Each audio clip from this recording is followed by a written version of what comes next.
to the December 6th, 2024 Club Cubase live stream. My name is Greg Undo, and I'm the host of the live stream today. If you have not attended a live stream before, how it works is you can ask questions in the live chat field or simply send questions in advance to clubcubase@steinberg.de. When asking questions, if you want to specify which level of Cubase you're running, so if it's Cubase LE, AI, Elements, Artist, or Pro, or other Steinberg versions, that's helpful.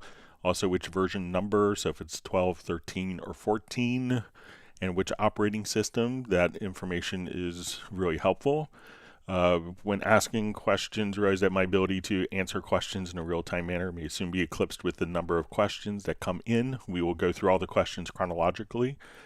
So if you don't see an immediate response to your question, if we could avoid asking the same question repeatedly, that would be appreciated. And if you wanted, we should have an index of all the topics covered in today's live stream pinned to the top of the comments field several hours after the live stream ends. I'll take a quick dinner break and go back and do the index, and then you could quickly navigate with the timestamps directly to that position. And if you wanted to search for topics been covered in previous live streams, you could go to cubaseindex.com. And we want to thank Jan for creating a wonderful site so you could just kind of search for different topics. We want to give special thanks to Agent K and Jazz Dude, who serve as moderators. They're not Steinberg employees. They really do this for the benefit of the community. And we'll give Jazz Dude another special round of applause for his work with the unofficial Cubase Nation Discord. So once again, my name is Greg Undo. I work for Yamaha Corporation of America. I'm based in the United States, just outside of Washington, D.C. area in Alexandria, Virginia. And if you're watching this live, please feel free to introduce yourself and tell us where you're from. All right, with that, we'll go ahead and get started. All right, so we see the first comment from the Barry Lerv show. It says, I just want to say what a great job Steinberg peeps have done in sorting out the Cubase 14 problems so quickly. Actually, the list of fixes mentioned things I didn't even know about. Yeah, so there's always interesting things, and I'm sure that currently they're working on the next maintenance update, so they keep on top of it. So they have like a day of celebration with a new release, and then they get back to work and resolving issues and watching and listening to the customers.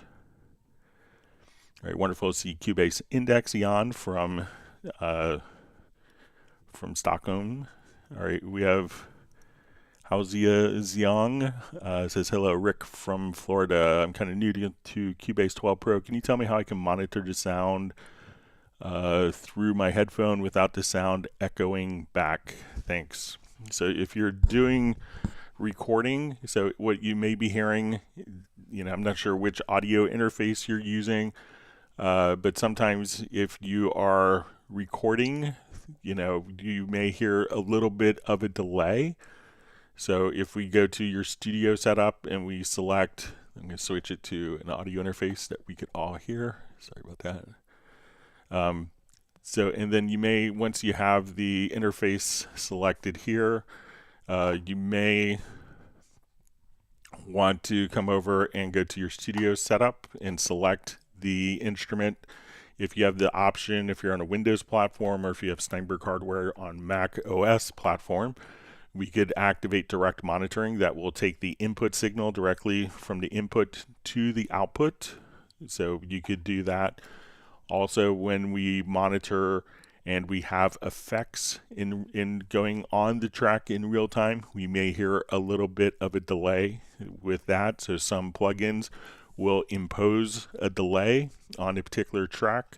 So, and if that's the case where you're noticing a delay, we can come over to the constrained delay compensation, and that could bypass latent plugins. But if you could let us know like which particular audio interface you're using, that would be helpful. And if you have a direct monitoring path, that would probably get rid of it. And the other thing you can do, the most obvious choice I should have mentioned first, is if you go to your studio menu to studio setup, we would select your audio interface here, and you could just lower the buffer size. So to lower the buffer, the harder the computer works. but the less delay you'll have when recording or tracking. All right, so we see Tim K says, grateful to be joining again from Zeist in the Netherlands. His cat Buddy is waving a paw to my cat Steven, and Mark Rabin's dog Stella, and any other pets. And he has project open and he's ready to learn. All right, we see Robbie Bowling checking in from Dallas, Texas. We have Home Studio World joining us from Jordan. All right, we have greetings from Peter Bada from Montreal, where it's minus 16 degrees centigrade. That's pretty cold. All right, so we see Flyvy, Vince checking in from Winnipeg. Thanks for joining us. Great to see you on.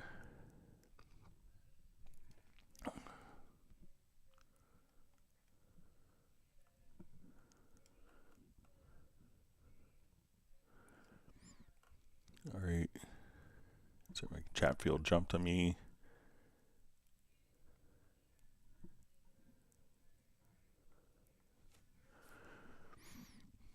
Okay, we see from Home Studio World who asks, how can I export precisely project contains variable tempo as a tempo map with all detailed variations and import it to a new project without any losses related to tempo data?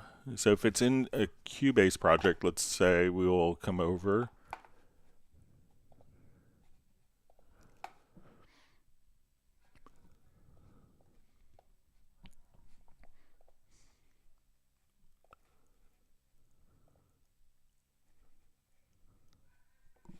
All right, let me just check my audio connections here.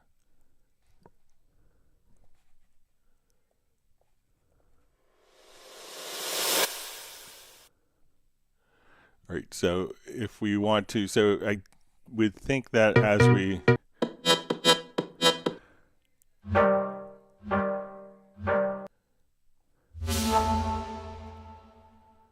sorry, let me just do something where we can, all right, so say we have this, and I have this in musical mode. I'm going to add a tempo track.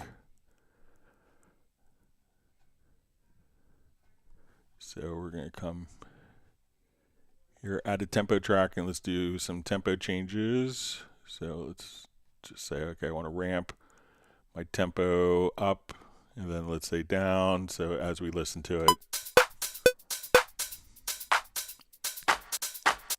and I'll take, and we'll have it slow down here. Okay, so now when I save the project,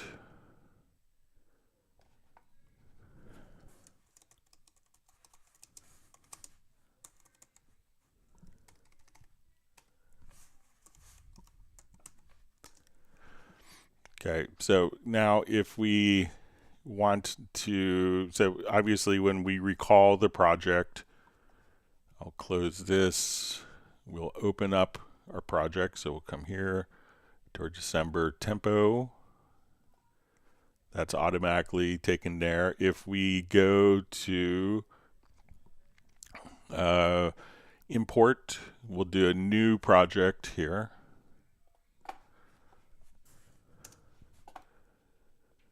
And we choose to import tracks from project. I will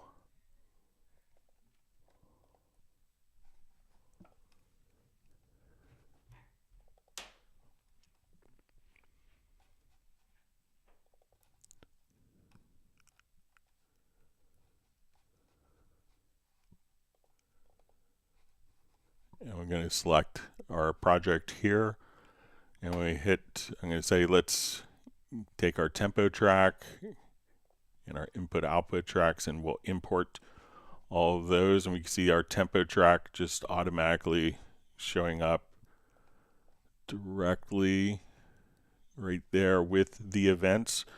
So let me know,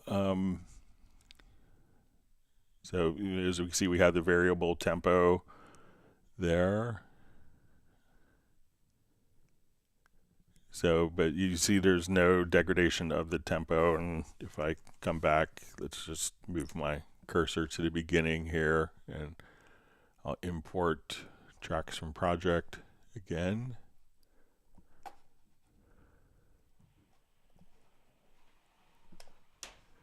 So we can see our tempo track, which is exactly where it was, right there. So that's automatically preserved. So, but let me know if I'm misunderstanding in any way. All right, wonderful to see Walter Blackledge checking in from the St. Louis, where he's a member of the Club Cubase chapter. See that you guys are getting together next week.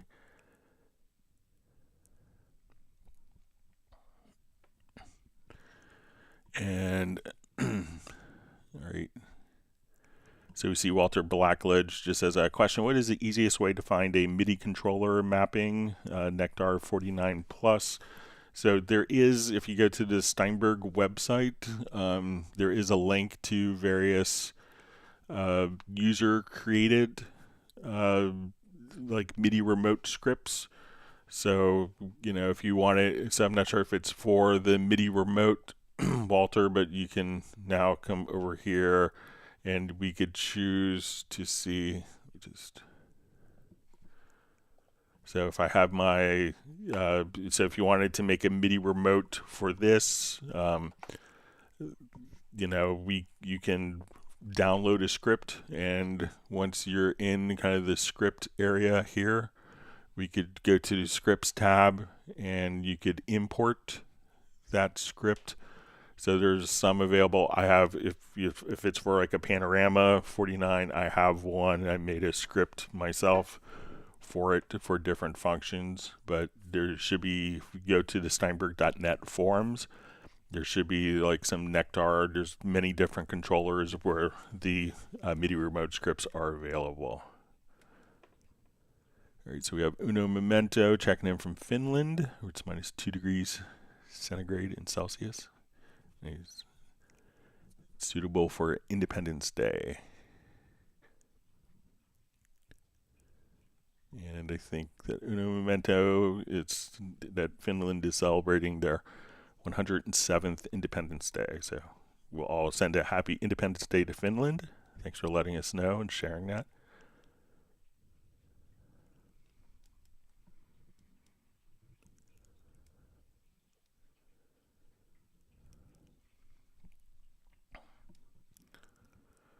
All right, so we have a question. Hello, I have a question. I'm on Cubase 13 with Mac OS. How can I tune a sample? I import from a sampler and they are out of tune. Thanks. So usually when I hear something like, you know, the samples are out of tune, it's maybe there's a sample rate mismatch. So make sure that if you're importing, I import a sample from a sampler, so make sure that it's at the same sample rate as your project. So that is a culprit that often happens. And if you want to come over and if you notice that it's not quite a semitone, you know, it's kind of not exactly a semitone, then it's probably going to be a sample rate mismatch. And you can set the sample rate in your Cubase project by coming over here and going to the project setup. You can also hit Shift plus the letter S and make sure that the sample rate is the same as the samples. And when you have an audio file here, you know, if it's a different sample rate, there are some preferences. So say if we drop a sample in, that we could see what the sample rate is of the file when it's dropped in, so make sure that that sample rate is matching the sample rate of your project. And one preference that you can do is if you go to editing, to audio, and we could say in this section for on import audio files that you convert to the project setting. So if you import an audio file, it would convert it to the correct sample rate of the project. Now, if it's still out of tune and it's not a sample rate mismatch, we can come right over here and you could choose to transpose the audio or do fine tuning. So we could think of this as a semitone for transpose. And if it's kind of between a semitone, you would select the event and you could do fine tuning. And this would be a cent or 1/100th of a semitone. So at this point, you could adjust the fine tuning and the transposition right there. So let me know if that's helpful for you.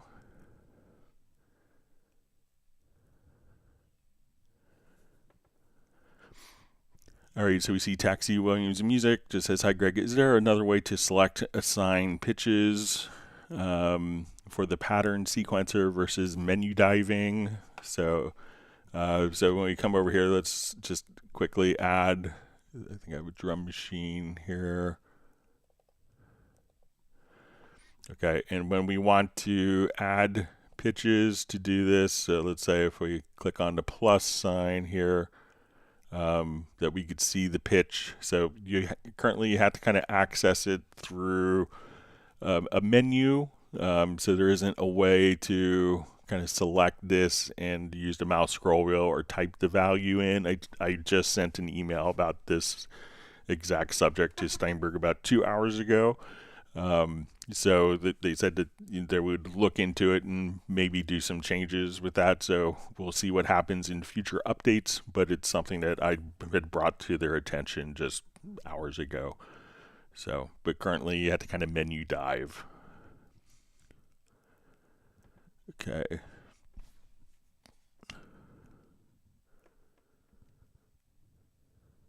All right, wonderful to see Dallas LaRue checking in from Las Vegas. And we have Recyclop also checking in from Finland. We all want to wish you a happy Independence Day. Michael Graybill from Dallas, wishing that everyone is well. We see Sable Winters from the Bay Area in California. All right, the Maestro says, select from cursor to end is cumbersome and slows down my workflow a lot. I'm looking for a fast keyboard shortcut so I could just click on an event and it will select all subsequent events. So if it's going to be on the same track, one of the things that you could do is just come right over here and just hold down Shift and click, and this would select all the events later on that particular track. So again, if I'm here, I can just say, okay, I want to select everything past this point on this particular track. Just double click while holding down the Shift key. And if you want to come over and we say, select all events beyond, beyond the cursor. So let me just select from cursor to end. All right, so let's say if we have this, so if you wanted to, do it faster, so I think that's going to be on the selected track. So let's say if I copy this a couple times.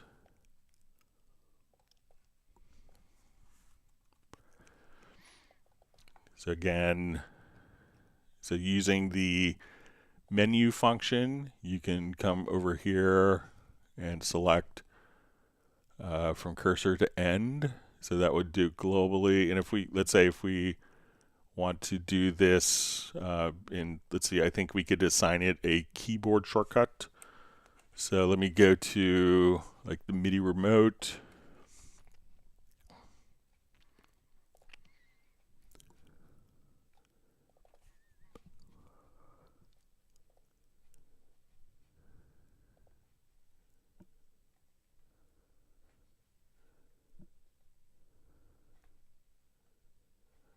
It's probably going to be under the edit menu.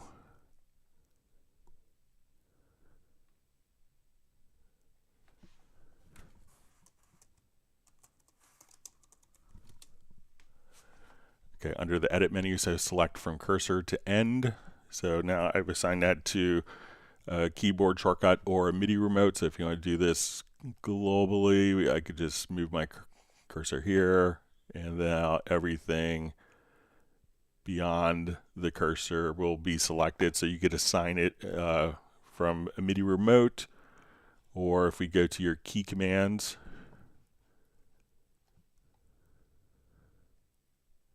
and you'll see select from cursor to end, and that is automatically.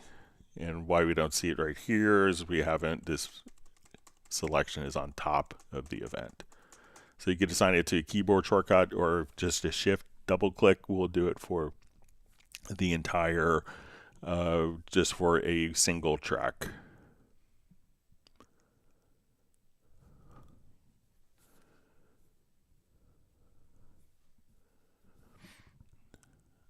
right, so we have George Robinson says, thanks so much for this, Greg. I'm running Cubase 14 Pro. It seems that when I'm in the combo range selector, I lose key functions for cut, copy, and paste. Is this a bug? If covered, my apology, thanks. So this was, if you get the 14.01, which was released 2 days ago on Wednesday. Now when we have the combo selection tool, it was in 14.0 that you would not be able to do like cut, copy, paste, but with 14.01 that has been resolved, so I can copy. I will come over here later in time and paste, so it will function as expected. So download the maintenance update to 14.01, which came out 2 days ago, and that is one of the things that was resolved.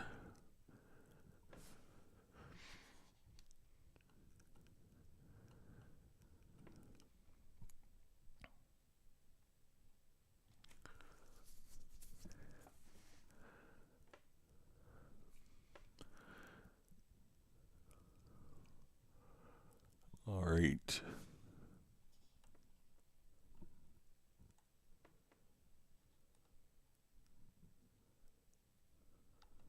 So my chat field jumped.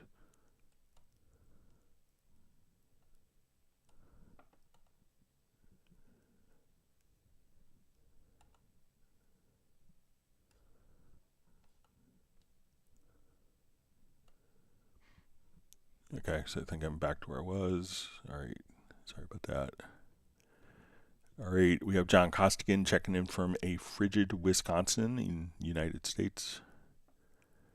Okay, the Studio International asks, can you create a folder inside Cubase 14 Pro as part of a template in a project similar to the Mixdown folder to put demos or masters in? To put demos or masters in, can do it in Windows. Can it be done in Cubase?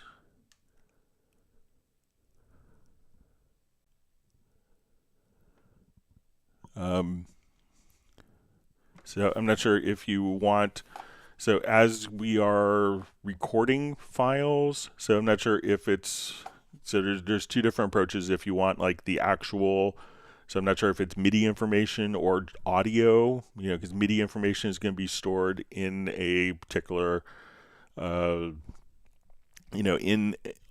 the project and doesn't live by itself as a separate entity. When you record an audio file, that's an independent individual file for every audio recording.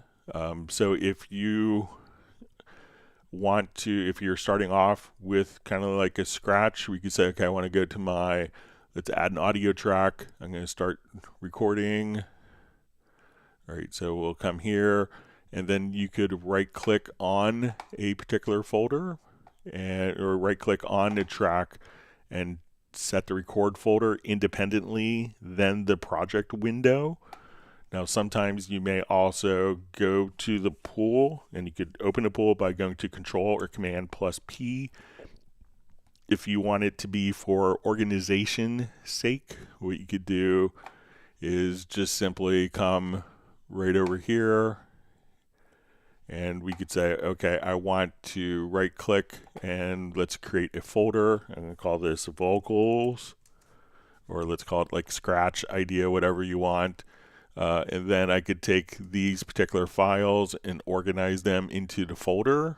So this could be your scratch, your ideas.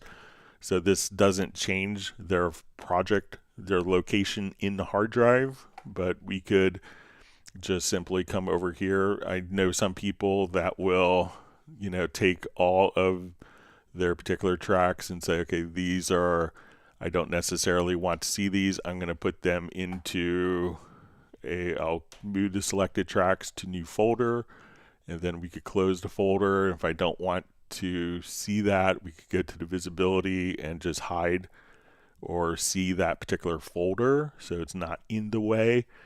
So let me know if you want the files to be organized at the project level, or if you want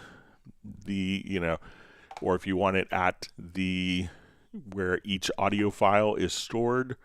So at this point we could, if we go to your media menu, we can just say, okay, and we go to the media menu.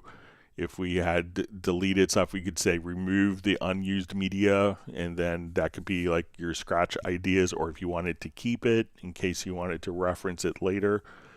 So, you know, if you could tell me that would be helpful. All right, see, Peter is happy I got his pronunciation for his name correct after I asked him on a Zoom meetup, I think in October.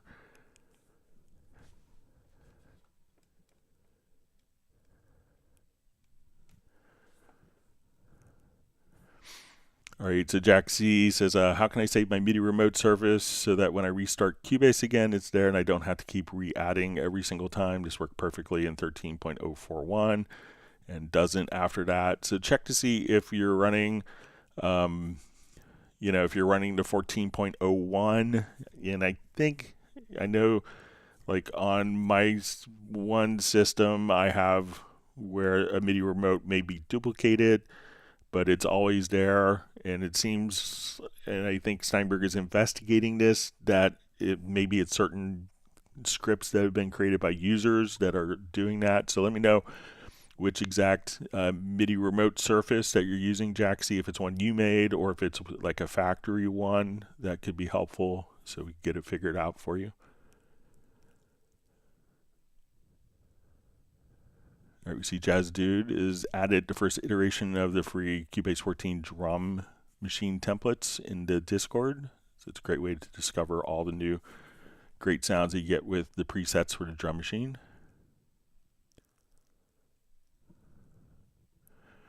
Ashby Unlimited says the Cubase 14 play button, the one in the tools that lets you hear an audio event in the sequencer, isn't working for me. Anyone know why? So it could be that those often are kind of routed through. So when we come over here, we see our play tool, and we could just come right over here and we could have access to it, but that's generally going to be routed through the control room. So go to your studio, your audio connections. So if we don't have the control room active, and we go to our outputs here,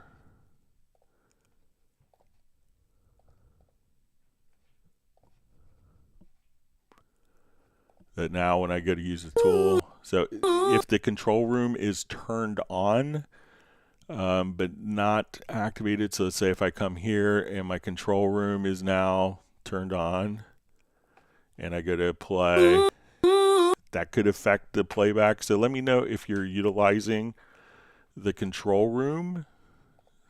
So again, if we come over here to our F4, so if you have the control room active but not connected here, I think that when you go to use the tool, it doesn't work.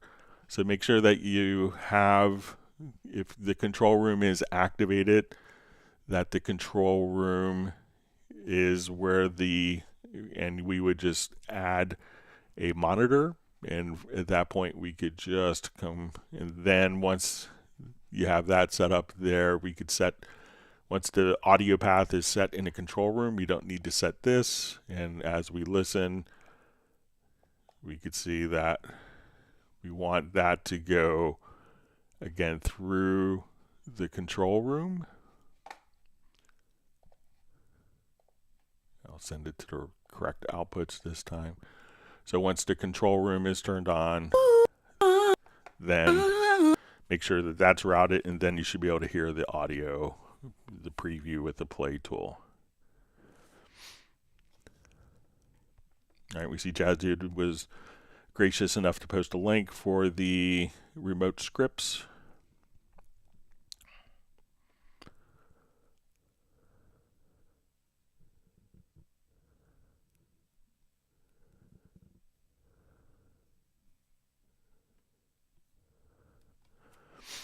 All right, so we see FlyV says he has a really hard time scripting his device for the Tractor S8. Do you think it would be downloadable somewhere? So yeah, check the link that Jazz Dude provided just a little bit earlier.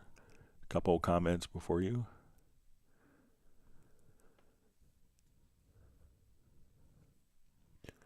All right, we see Sable Winters survived a tsunami warning in the Bay Area. Hope you didn't have any impacts from the earthquake. That was underwater. All right, so we have Tarek checking in from Qatar. Thanks for joining us. Okay, so we have about the question saying that the sample was detuned from vinyl. So a lot of times vinyl could not be so strict, but if you have, let's say if we have a file, let me just, and so say we have a 2-track file or sample and it's coming from vinyl, so vinyl may, be to the point where I'll just quickly import file here.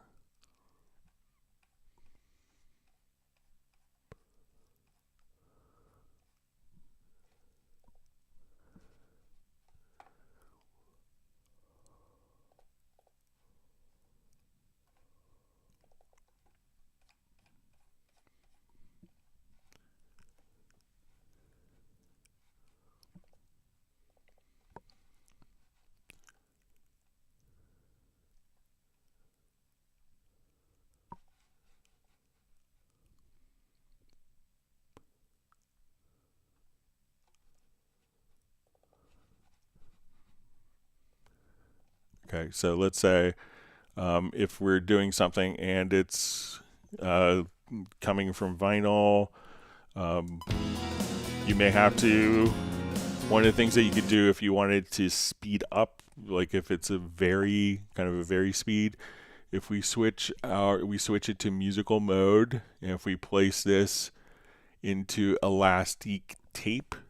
So what I could do now is as I play this, I can adjust the tempo.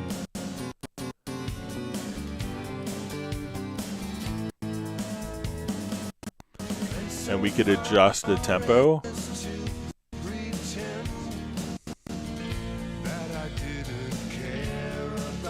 And what's different about this algorithm is as this algorithm is playing, and this is often from vinyl because vinyl can be not calibrated perfectly, is that I could change the tempo and just like a very speed recording, like if you have vinyl and you slow down the drive on the belt, that the pitch would change like analog tape.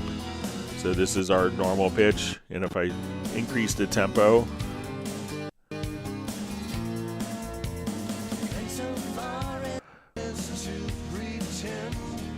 so I could say, okay, let's go to 120. So let's say, okay, I want it to be 119.1.12. That we could now just come over here and adjust our tempo.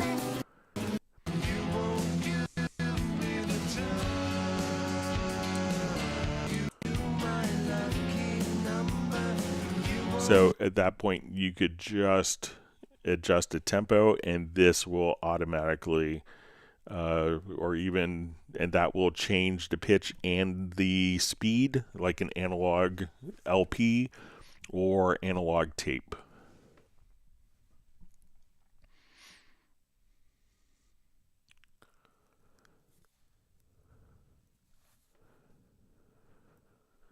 So let me know if that's helpful for you. Okay. All right, we have Franz List. It's an honor to have you on. Says, I'm new to DAWs and currently using Cubase with a piano VST on my laptop, no audio interface.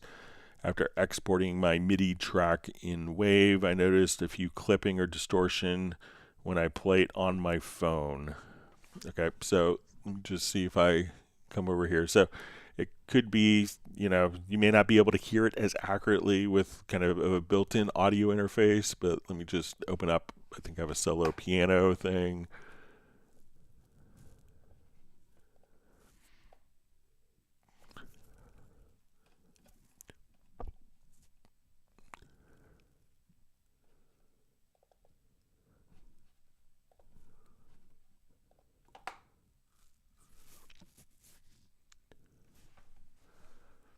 Okay, so let's say I'll just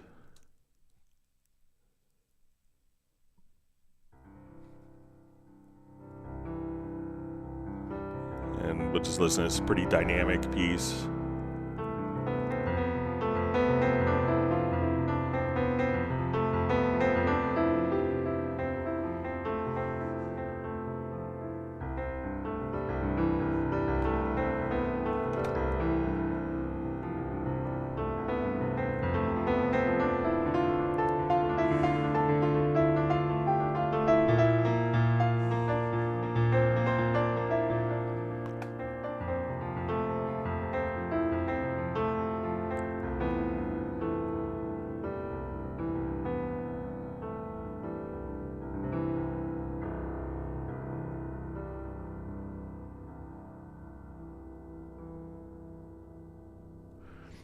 All right, so say I want to export that piece. So it could be just a very simple thing of, you know, like as it's being exported and maybe you're not hearing it, just to bring down the volume on the mixer channel slightly. So let's say if I wanted to come here and we could go even to like the master mix and maybe just bring this down a hair, but I will take that so we didn't hear any distortion, and I will export my audio mix down of that piece.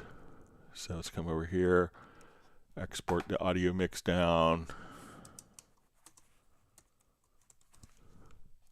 and I'll put it into the track. So we'll create an audio track.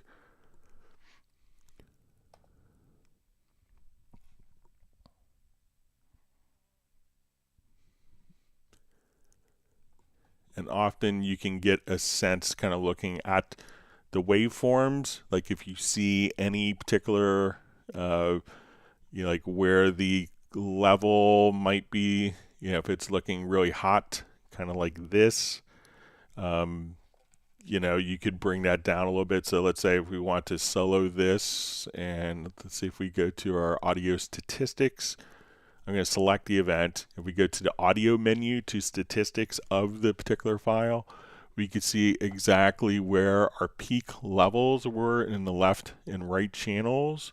So you could see if there's any clips here. So we could again see what the peak amplitude is.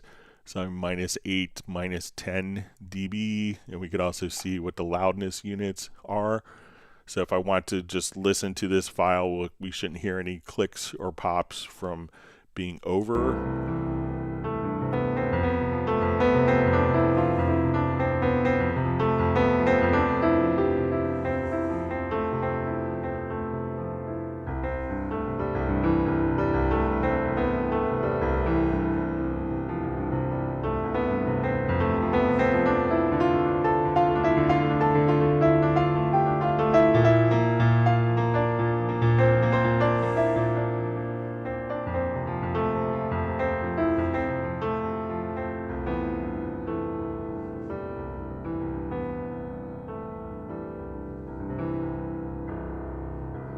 And it could also depend on like which piano instrument you're using and how that's responding to velocities. Now, if you have chosen to export it in Cubase as, so when we do our export audio mix down, if we choose the bit depth to be 32-bit floating point, if there are clips in it, all you would have to do is just simply to select the particular file, and we could come right over here and just bring down the clip gain a little bit. And then if something was totally clipping, if it's recorded at 32-bit floating point, we could just simply bring this clip gain down, and at that point you shouldn't hear any distortion for that. Thanks for joining us on the live stream today. Let me know if that's helpful for you.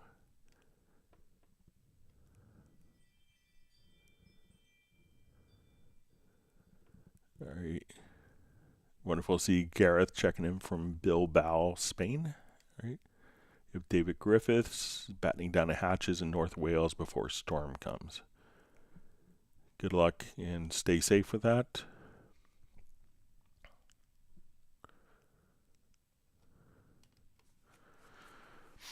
All right, so you see, hi Greg, is it possible to create a macro or keyboard shortcut in Cubase to save a VST instrument preset directly in the media bay? It would help me manage hundreds of presets more easily. So anytime that we have a particular preset, let me just get to a different project here.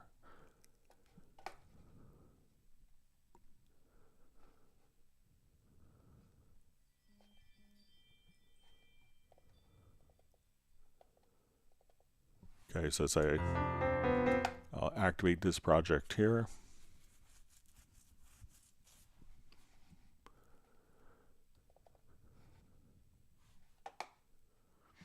Okay, so let's say, so I have this, we'll open up the VST instrument on this track. All right, so let's say if we want to save a preset, so just see if there's a, say, preset keyboard shortcut in the key commands.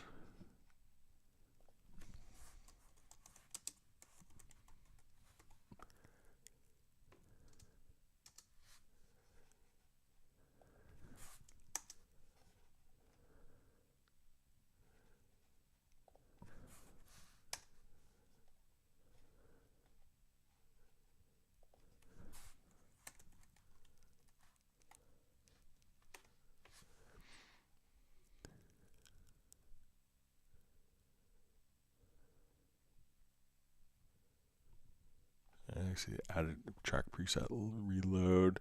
So I think that most of the time when we're saving presets, you know, so if I come over here, let's go to, let's say I want to save a preset here. I'll start with retro log. Okay, so now I come over here, let's just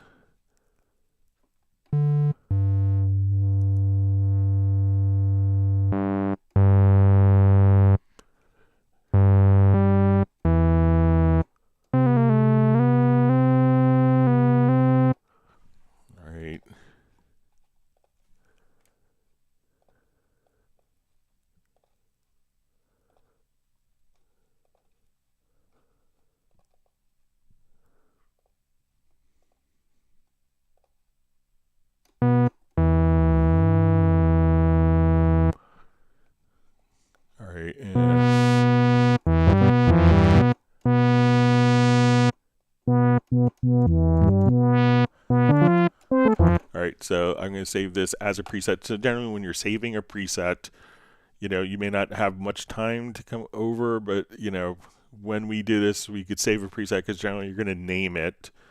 So let's call this December 6th, 2024 live stream.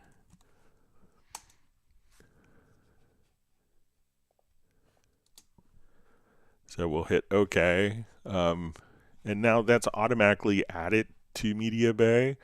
So once the preset is saved, we open up Media Bay and we go to your user content and we'll say VST3 presets. Let's go to Steinberg.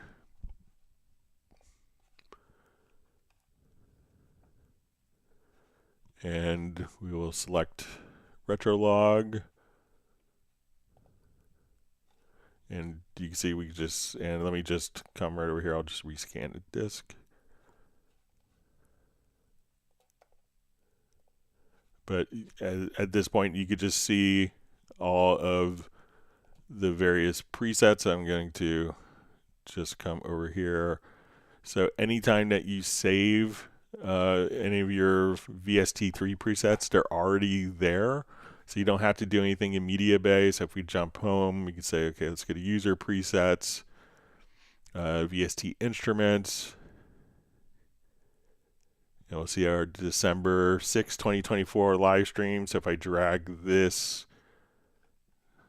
to right there, we can now have our same exact preset that will automatically show up in Media Bay as well. So let me know if, because I think that when you save the preset, you generally are typing the name, so you don't really get that much from triggering it via a keyboard shortcut.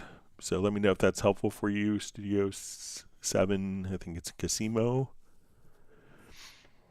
All right, we have John Koutsalinas sending greetings from the UK. Thanks for joining us.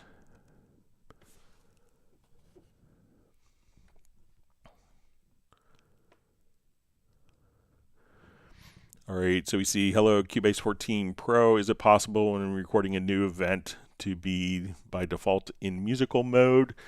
So there's a lot of gotchas that could happen unexpectedly with, doing that.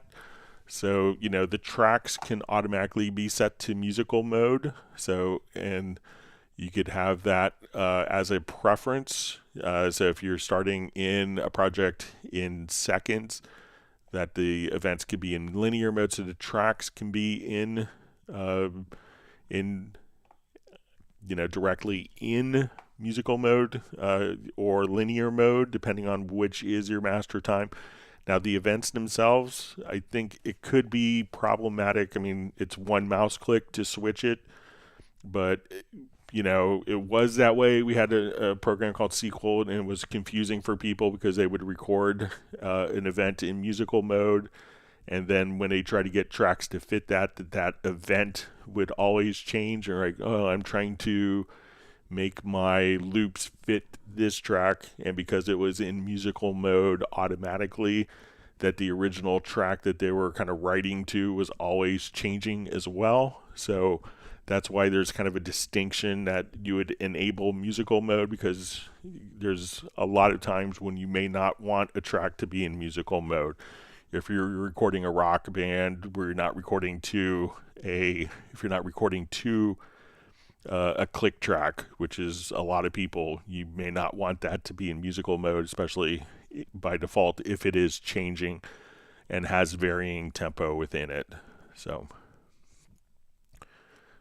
I think it makes sense to activate musical mode when needed. When you drag and drop audio events in intentionally, they could be placed at musical mode, and that's a setting that you could set. But the recordings, most of the people are recording to a specific timeline, and they don't want that to automatically be changed. That could really throw off people wondering why their tracks are speeding up and slowing down.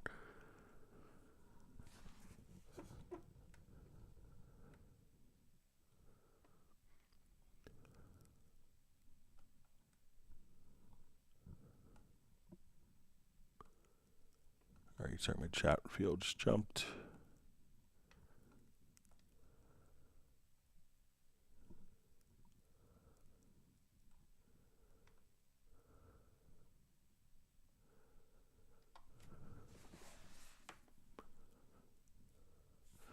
All right, so we have from Tarek asks, Nuendo and Cubase, particularly in terms of Dolby Atmos projects, why does Steinberg follow the outdated Microsoft standards in terms of channel order and not the SMPTE standard of Dolby? All right, so when we are coming, I don't think it's a Microsoft standard at all. There's different standards, and the great thing with standards in this is that there's, the great thing of having standards is there's so many of them. So let's say if we come here to our audio connections, and let's say if we add a bus, all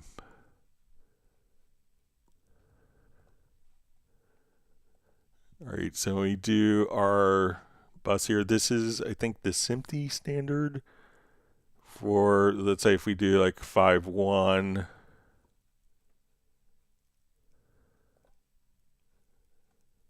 so I don't think that that's a Microsoft standard. Again, I know there's,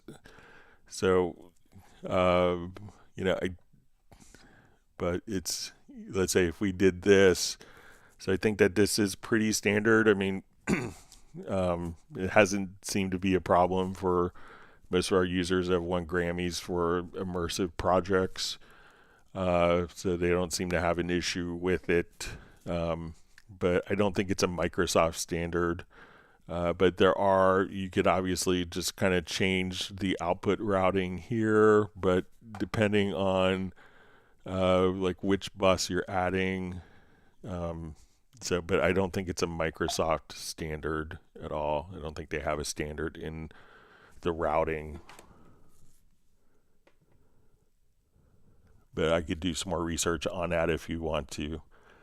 Send me a follow-up email to clubcubase@steinberg.de.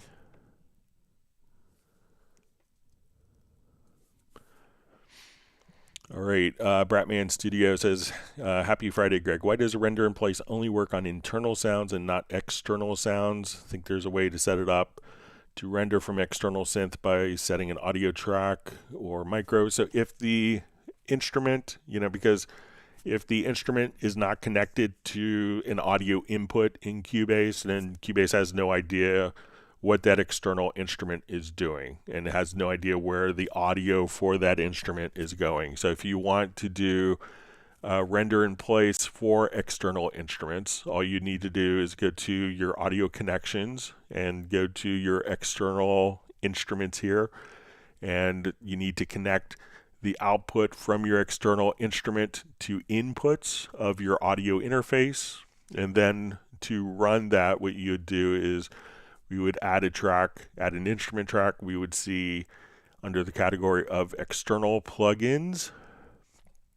So we can now just come over here to our external plugins and select the external plugin. And once that external plugin is connected and we know that the audio output from the instrument is coming back into Cubase, then we can record it. But if the audio is being generated into the external instrument and Cubase has no control where that audio output, or has no idea where that audio output is going, if it's going into speakers, it's going into a mixer.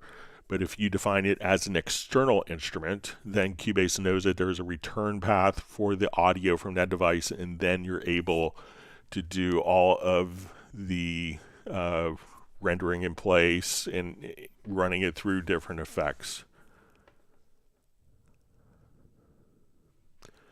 Memento wants people to whack the like button. All right.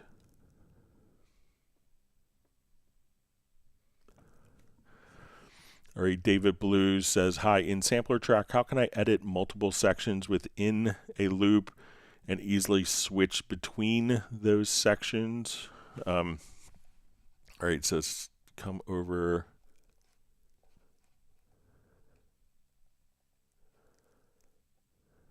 Let's go to sampler track here. All right, so the sampler track is really intended to work, with one particular instrument, one sample at a time. So I think if we do slices, so let's say if we come over here and so we've done slices now at this point,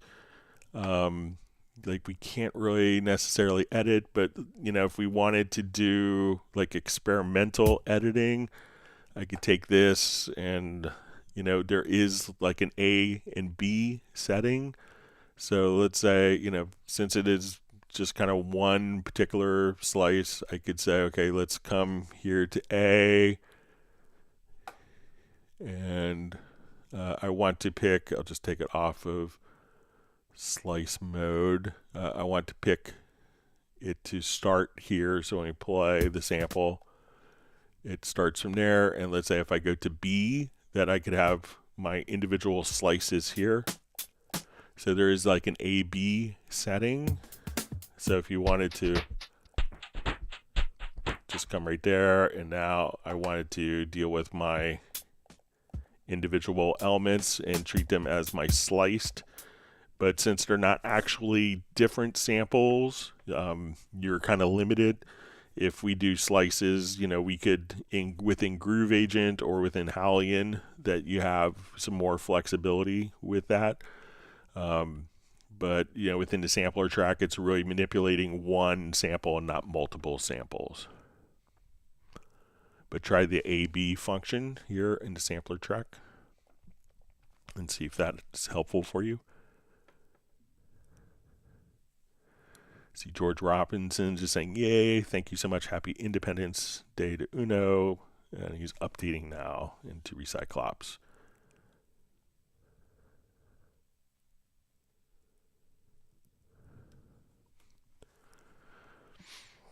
All right, so we see how can I display velocity values only for selected MIDI notes in the MIDI editor.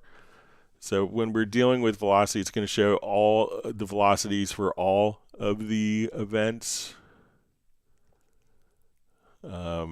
So if we come here, we're going to see all of the events in this editor, not just selected.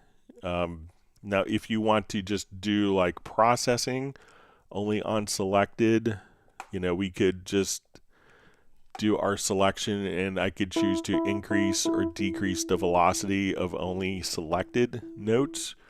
So if you need to do just, if you need to handle velocity only for selected notes, we could do that quite easily just by, you know, like if we go to a logical editor for different functions, we could choose for the selected note to be processed versus all notes, but it's not going to visually hide the velocities of other notes if they're not selected. So all the velocities that are associated with the notes, you know, you could probably, I don't think that there is a hide function.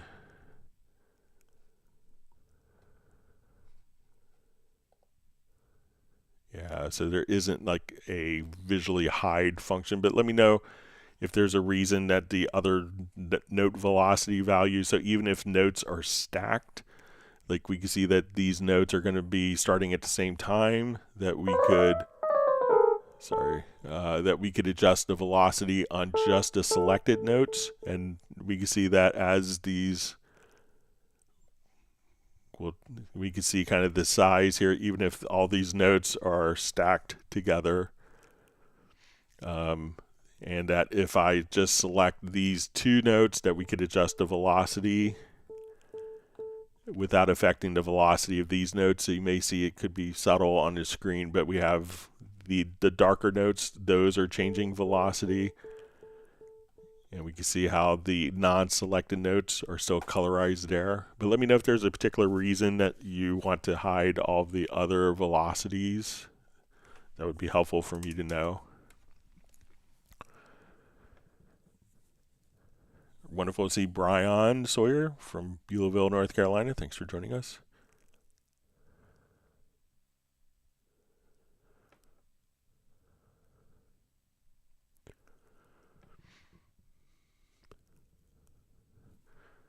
All right, so we have Gonzalo,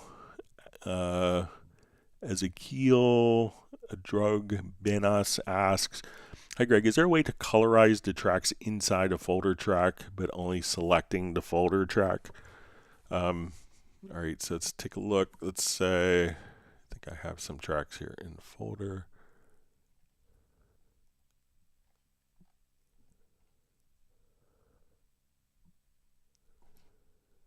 We'll start from scratch here.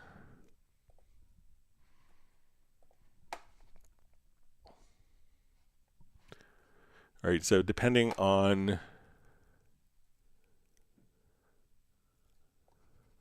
so let's go ahead and we'll just add, let's say 4 tracks. Okay, I want to put all these. Now, if they're all starting with the same color, I'll come here. So let's assign these all to the same color. I will put these into a folder.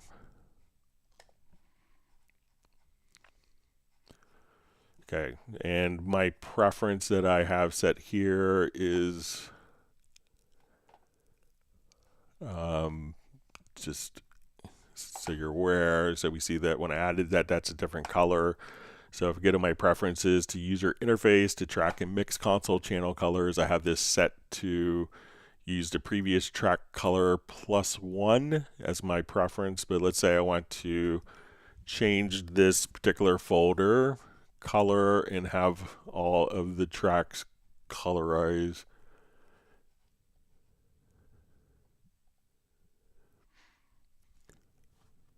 All right, so let's see if we can do it in the project logical editor.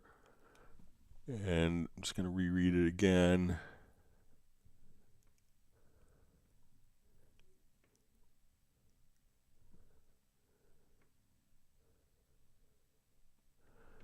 So I'm not sure if you want it open or not. So let's say we'll try the project logical editor, and we'll try both ways.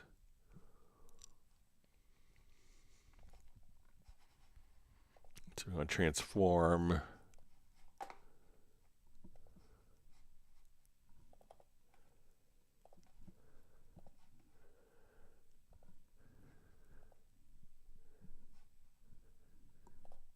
And I'm going to duplicate this so that we can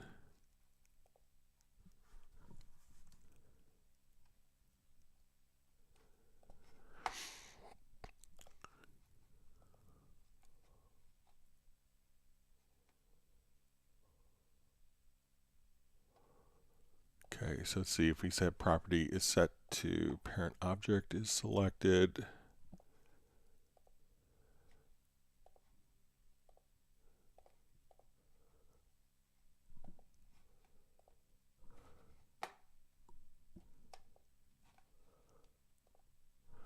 All right, so I could change all of the colors, let's say to that are in the folder.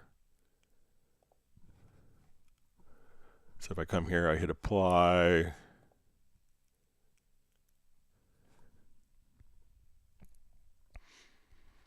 Now let's see if we can make a macro. So I'm going to save this as a preset. So let me just say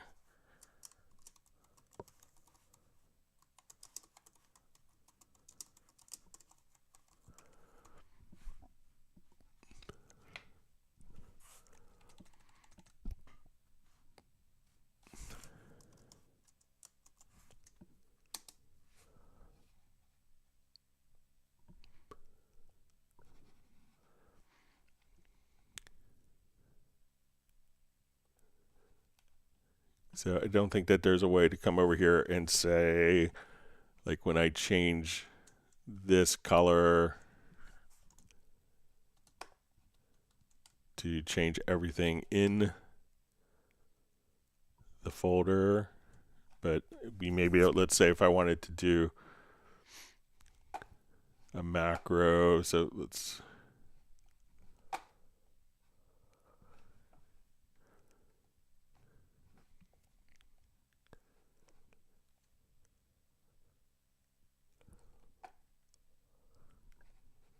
or we could just come over here and say another approach might be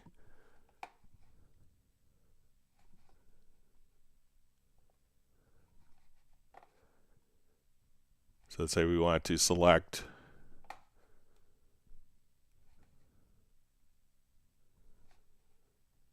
let's see if we open up if we have the folder closed.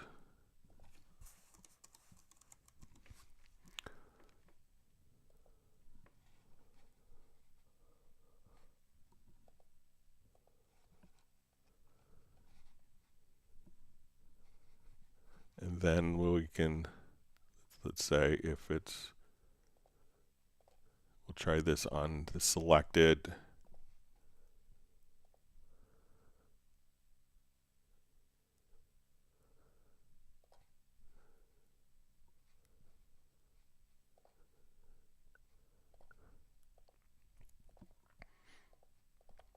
Let's say container type is equal, excuse me, I have to sneeze.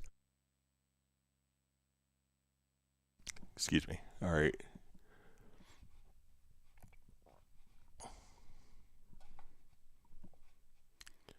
Okay, and say the property is set to is selected.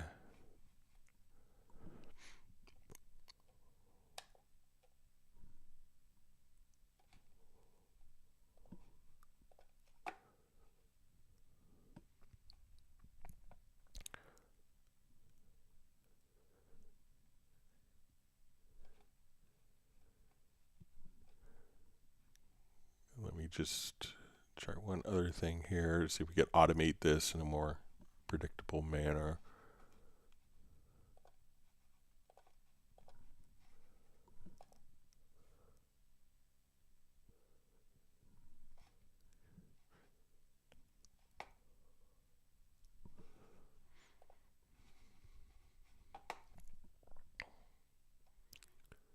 Okay, so let's just jump back to where I was before here.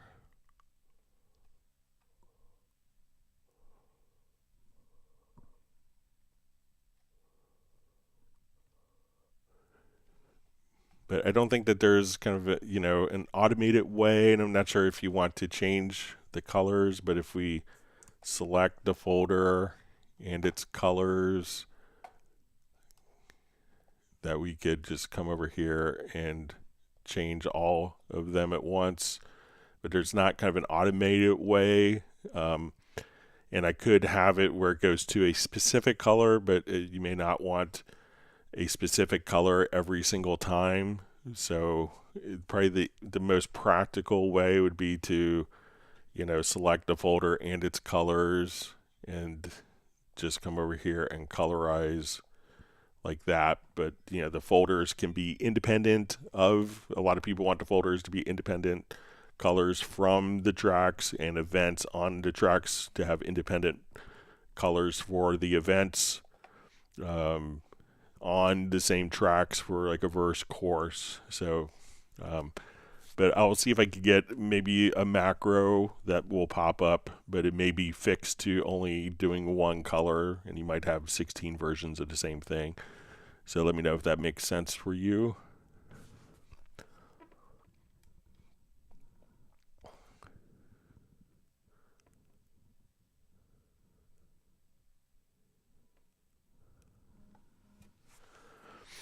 All right, so we see John Patterson Music asks, hi Greg, is there a way to export to 2 locations simultaneously, i.e. a cloud folder and a local folder at the same time? So it wouldn't do it simultaneously, but we could do them right after each other. So let's say, come over here, and we want to do an audio mix down. What we would do is come over, go to export audio mix down, and we would say, okay, I want to do this. We'll call this our mix down folder. And when we come here, we're going to choose our project mix down folder. Okay. So we'll just choose that. And then we're going to go and we see this export queue function. So now at this point, we're going to add that to our queue. So once we have this kind of done, okay, so we'll click on add to queue. And let's say now I want to export this to desktop.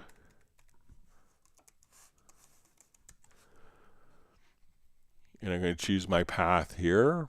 So we'll say choose, we'll go to desktop. And then once we have that set up, we click on add to queue. And I want to import both of these as audio tracks. So we have our mixdown folder .wave, our mixdown desktop, and we could see our file paths here. So we'll start our queue export. So it's not going to do it at the same time, but I could do them both in one export. So I would just say, okay, let's start our queue export. And now we could have our file here. Let's go to our pool window, and we can see that we go to our paths, that we can see this is going into our desktop. So we could just see that these would go into 2 different folders for you. So just do it as an export queue. And you should be all set with that, John.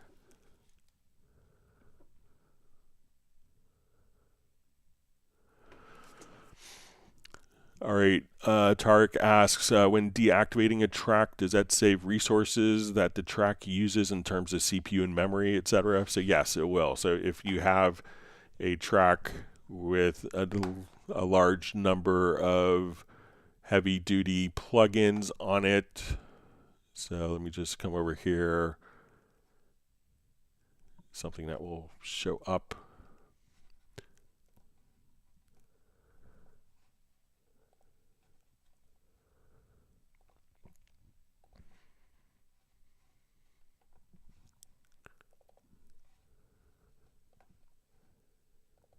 So we'll add this a couple times just so we could see it.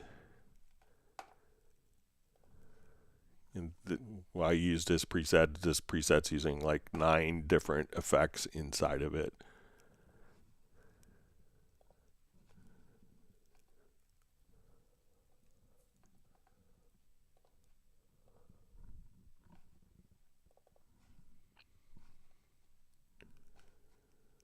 Okay, so now if we are looking at our CPU meter, or our audio performance meter rather, and let's say all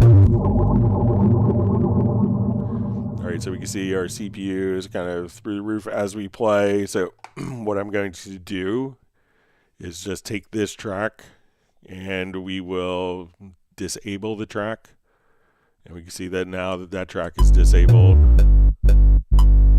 And if we enable that track, this won't make any audio sense. So, and then disable.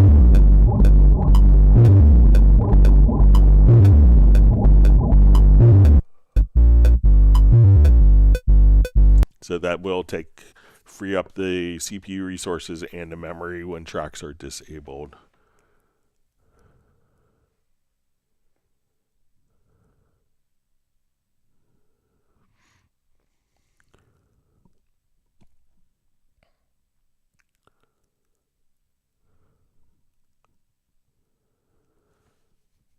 Okay, so we see the Maestro just says, revised question. I want to be able to select an event not via the cursor in any window, and have a shortcut to select all the following events in the project window or in an editor.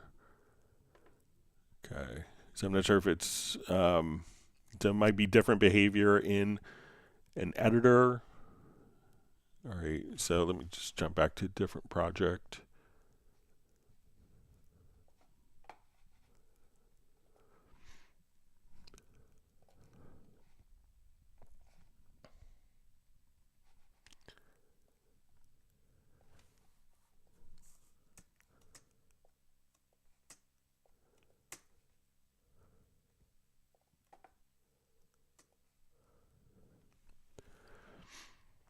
Okay, so say, so I want to be able to select an event not via the cursor in any window, and have a shortcut to select all the following events in the project window or an editor. All right, so let me just check, see if I still have the MIDI remote function assigned.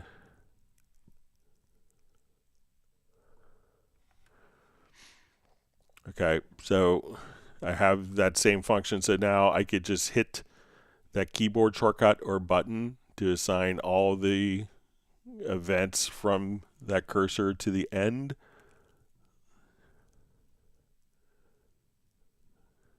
All right.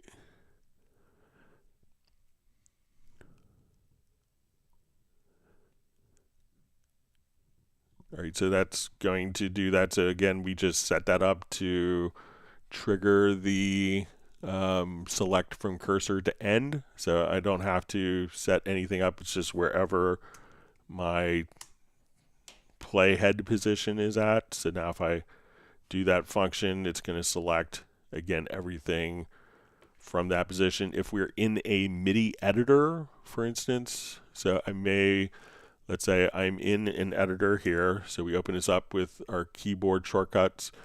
So there are some settings. So we could say, and again, if we just hit that same MIDI function here. So let's say if we go to all parts on the active track.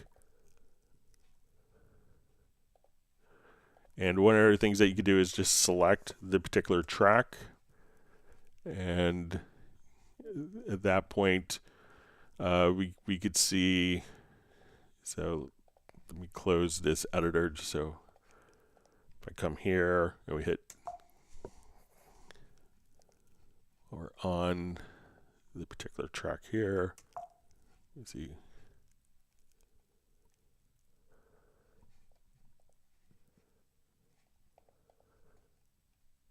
Make sure I don't have any other. So now if I select the track, I could see all of my different events here for my MIDI. And if I have, like, let's say a large, like maybe more of an orchestral, just open one up here that we could see.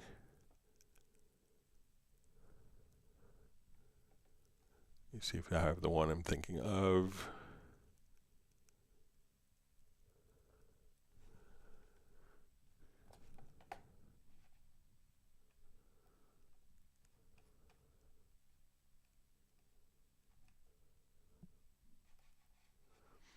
So if it's more of an orchestral type scenario or like a big orchestration, you may run into scenarios where you have parts that are in and out, like multiple parts like this. But now if I'm in like a full screen editor, we could see like this little box right here. So you may not see like these particular events until you see this little box, and that little box will allow you to see all of the events in the project window here if you're in full screen mode. So if you see like just a little box, just click on that, and with that check mark, then you'll see all the events for this selected track become visible. So let me know if that's helpful for you.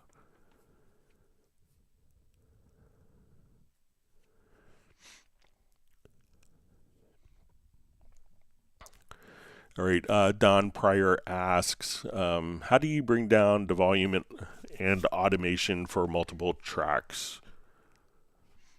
Okay, so one of the things that we could do, let's say, we'll just go to a track here. Let's say we have automation going on. Let me just go here.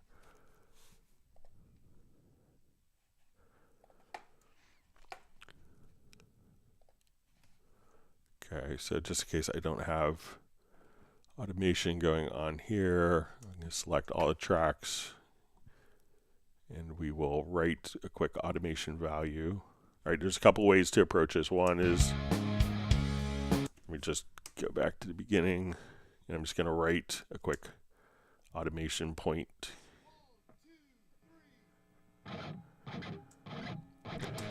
Okay, so let's say we have automation going on here for this particular, for all of these tracks. So a couple of ways to approach it. One is I could assign, if you want to keep the proportionality of it all, we could assign all of these tracks to a VCA fader. So we could select the tracks. You want to go right click and add a VCA fader to all the tracks, and then I could bring them up or down, and I could automate that, and that won't affect kind of the gain structure changes to the events. If we have, I could also just say, okay, I want to use the project logical editor, where we could say, or let's just come, so that is a fast way of doing it. If we come over here, we could, like if we wanted to just, so we could say, okay, I want to show used automation. And so let's say if we have all of our automation open here, or we don't need to do that. So let me just hide all the automation. So I want to, let's say I have all of my tracks selected here. Let's go to the project logical editor. And we'll go to setup.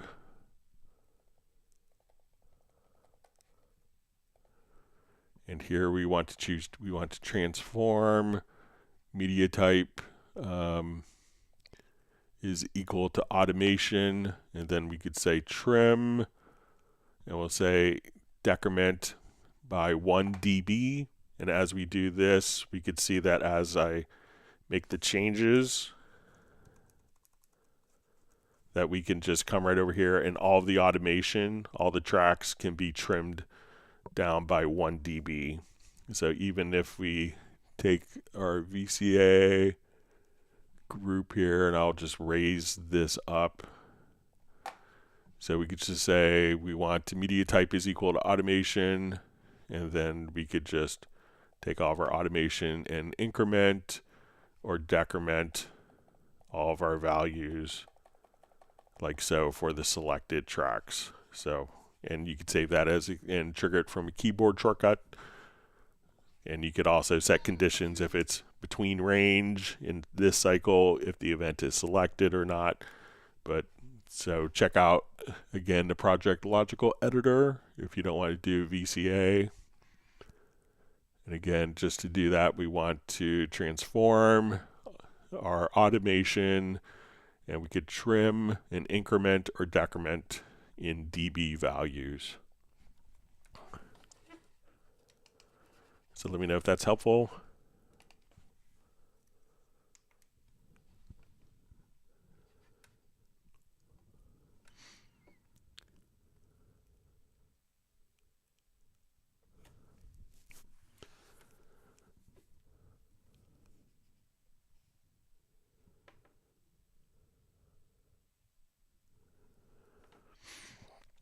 All right.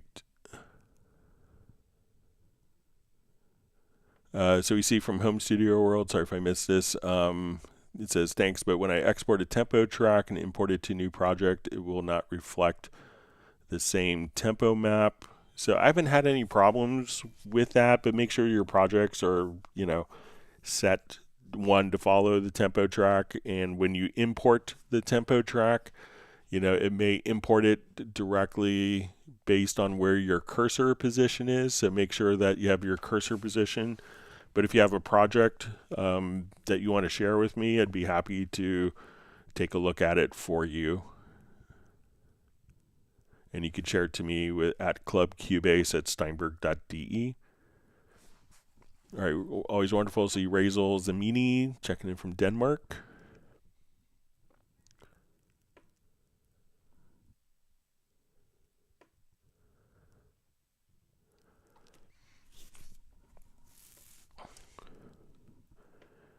Okay, so we see Sable Winter says Cubase Pro 13 with Splice. I purchased a 14 Pro upgrade. I'm not understanding the caveat about the Splice part about upgrading. So I think when people often buy from Splice, they could do it in kind of a rent to own manner. Something like, you know, you pay $30 or whatever a month until you own the product. If a new product comes out, let's say you weren't finished paying off your Cubase 13 and Cubase 14 is released, since your Cubase 13 wasn't kind of paid in full by Splice, that I think you could upgrade and pay additional money to get the Cubase 14 features. So it's just if you haven't finished paying for Cubase 13, then it's going to be a slightly higher price to go to Cubase 14 as if you had paid for Cubase 13 in full.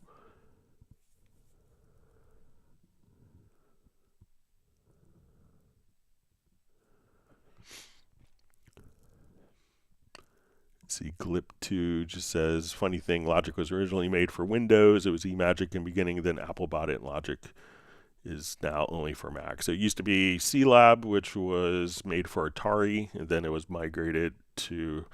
ported to Mac OS, and then ported to Windows. And then they were doing Mac OS and Windows, or they were doing Mac OS and Windows, and then when they were acquired by Apple, they dropped all their Windows support.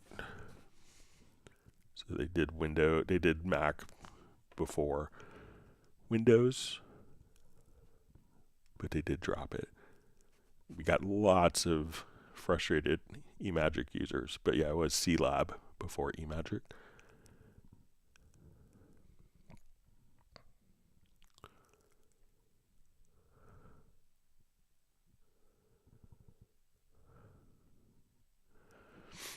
All right, Mike Braley asks, hi Greg, in Backbone, can you load a loop in or just one shots? I can't find anything in the manual. Looking to see how long a loop can be. Thank you for all you do. So I think you could load in just any audio file, but let's take a look.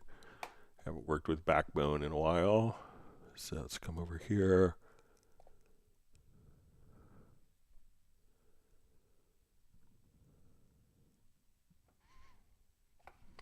Okay, so let's open it up.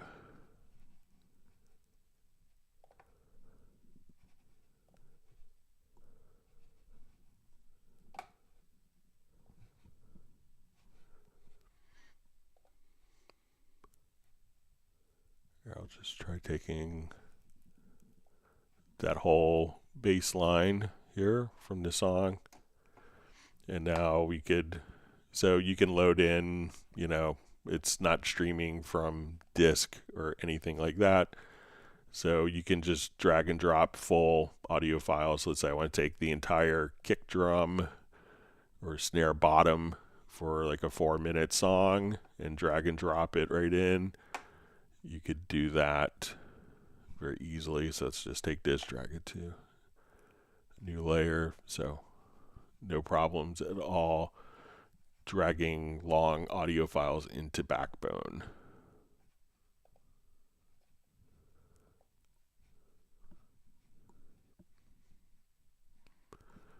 All right.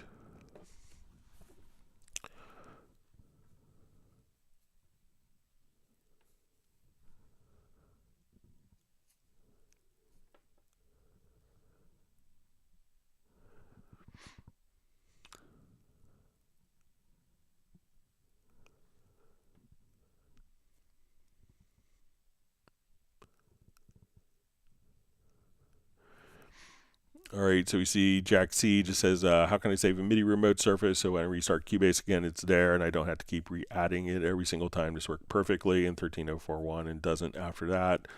So I haven't had problems with that, but let me know which MIDI remote surface you have, and if you wanted to share it with me, I'd be happy to take a look at it. And let me know if it's a MIDI remote surface you made or someone else made, or if it's a factory one.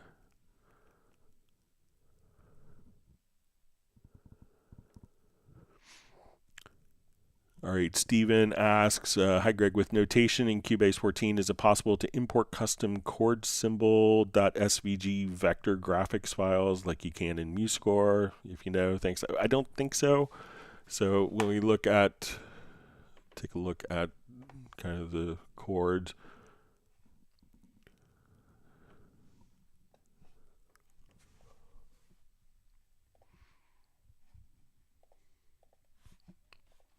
So we have the chord track here, and then when we go to our score editor, we could see kind of all of the chords laid out for us. So there will be different fonts, but I don't think that we could actually, so we kind of look at it here.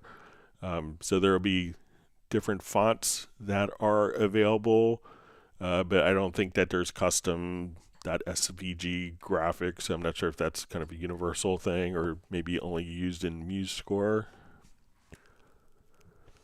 So I don't think it's currently there. I'm not sure if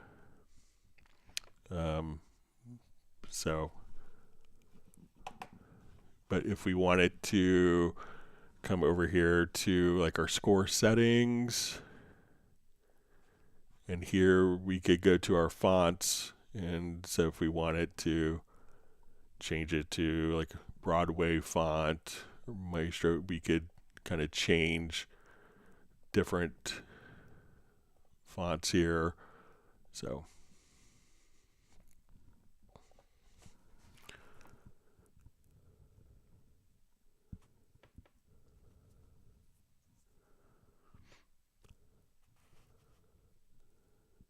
okay.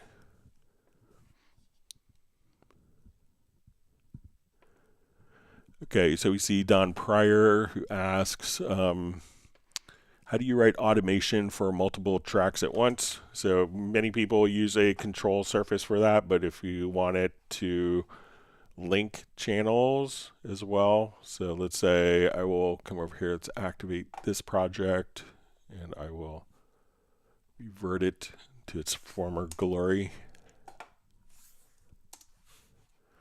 All right, so if I want to come here to the mix console, I could say, okay, I want to take all of these tracks. I just select them, and we could enable what's called Q-Link. So as I come over here, we could play back our project. And let's say we'll start from 29. So now I could enable write on all the channels. So if I want to take all this,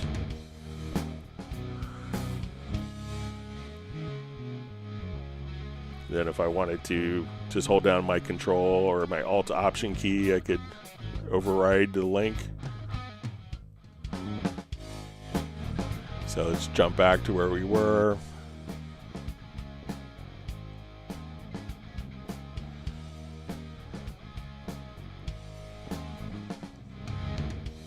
So now my hands are off and everything we just recorded was automated.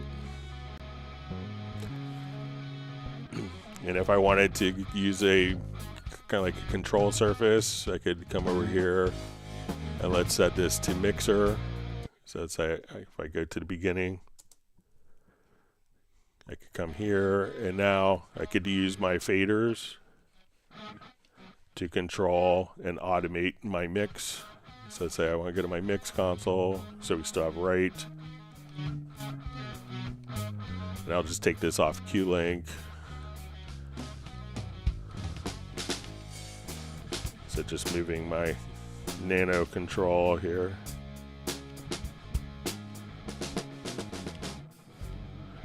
So if we want to rewind, all my lovely automation will now start to kick in.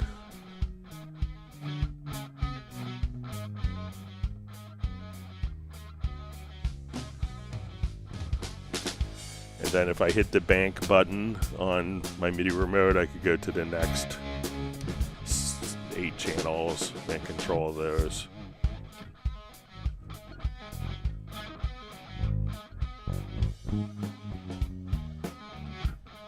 So all that could be automated. So a couple different ways. So even a small control surface like my Chord Nano control could do it, or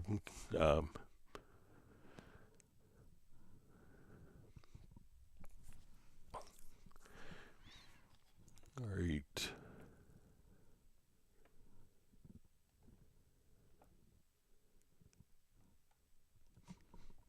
Gareth is saying I have my tuxedo on again, so it'll be Sunday when I do my orchestra performance.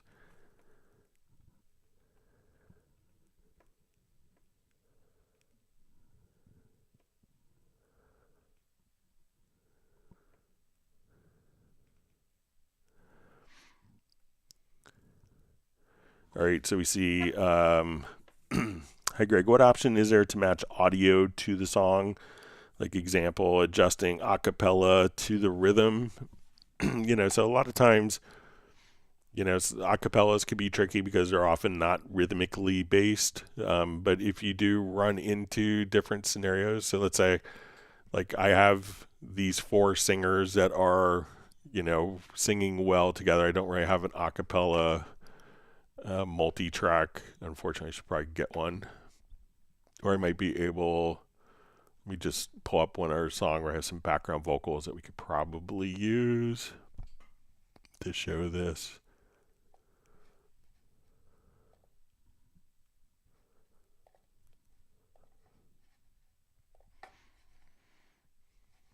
Okay, so let's say we have. World was like a brand new place, felt my fears all fly away. Don't it make you feel good? Knowing that somebody loves you. Don't it make you feel good? All right, so if we need to like kind of align different parts, one of the great things that you could do is utilize, let me just make these all a little larger, maybe not that large. All right.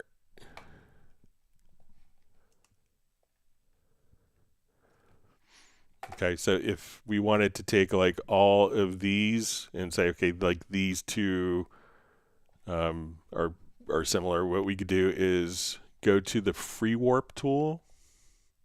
So we go to our warp tool and we could go to free warp, and we could kind of put in what we call warp markers, like at the beginning of different sections. So, and you may have to zoom in to see those. So let's,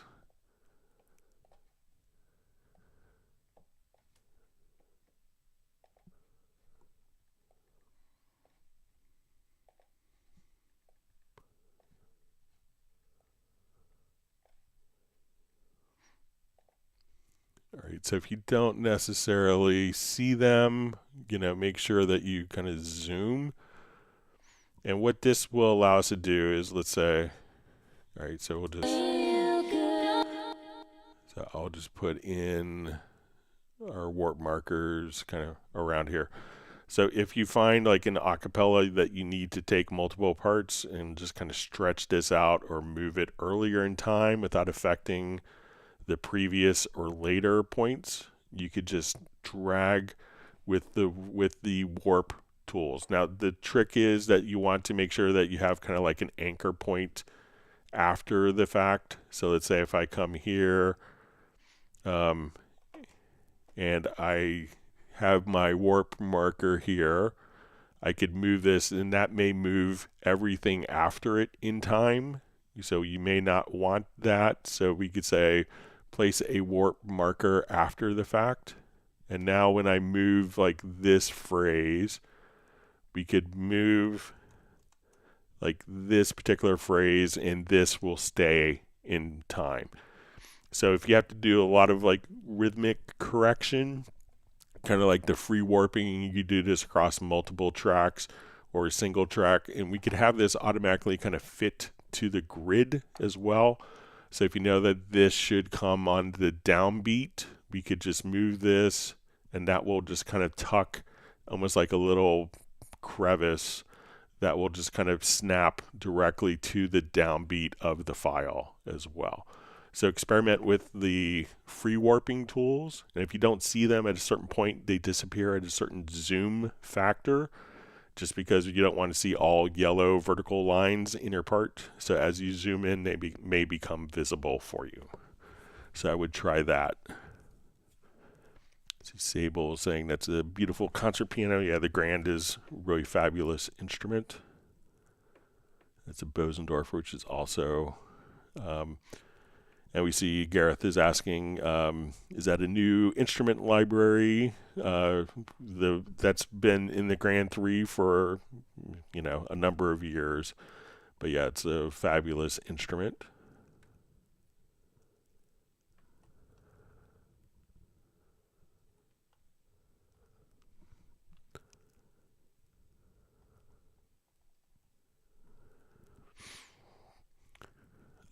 So we see from Di Maria, hi Greg, is it possible to create a shortcut to set the locators on a selected section in the sampler track? I don't think so, but we'll see if we could get it figured out. So let's go to our sampler control, drag this in, just drag in.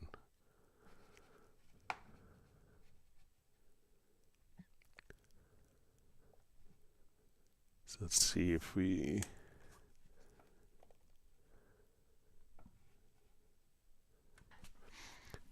Yeah, so we could select it, but let's see if...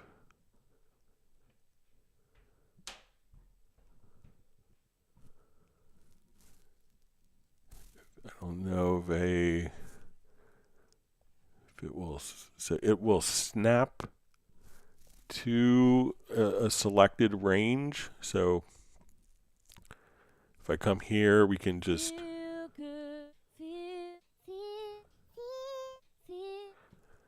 So once I select a range, but I don't know of a keyboard shortcut. Let's see if...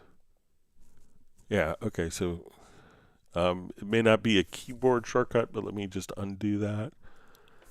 So let's say if I'm zoomed in here,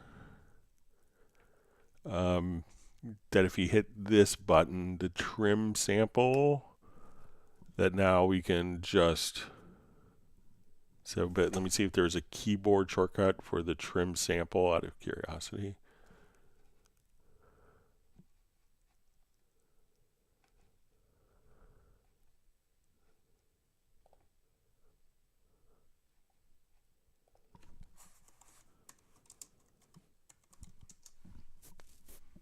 Yeah, I don't think there's a keyboard shortcut, but you could hit, once you have the selection, hitting this button to trim sample will allow you to kind of truncate the other parts of the sample, but I don't think it's keyboard driven, but hitting that button should speed up the process, the workflow for you.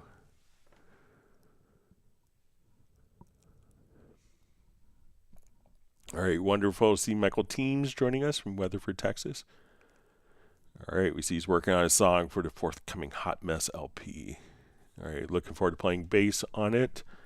Once I finish up my orchestral project on Sunday, should have a lot of free time over the holidays. So looking forward to hopefully playing bass for some songs for you and Gareth and Hot Mess.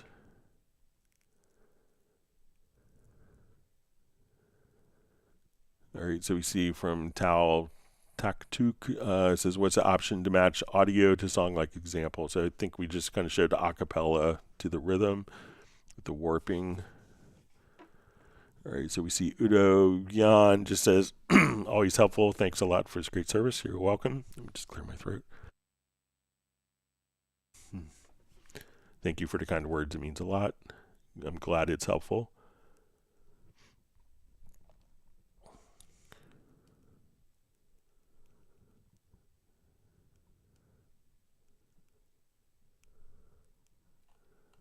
Sorry, it's just reading a question and my chat field jumped.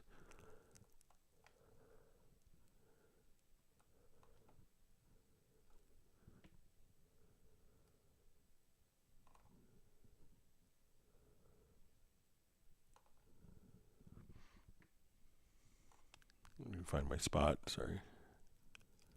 All right, so I think I'm close to where I was. All right.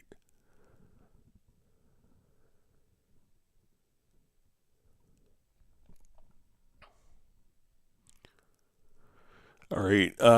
So we see from Fridyax or Fridyax. Hey, Greg, thank you so much for yet another wonderful Club Cubase session.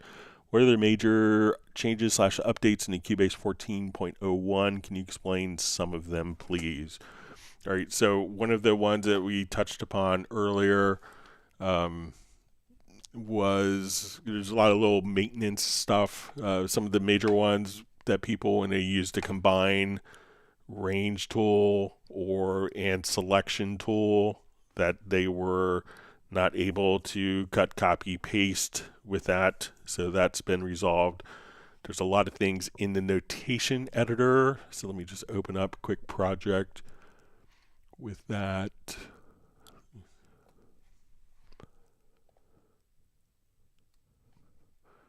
So lots of little tweaks in the score editor, but let's say if I want to come over here,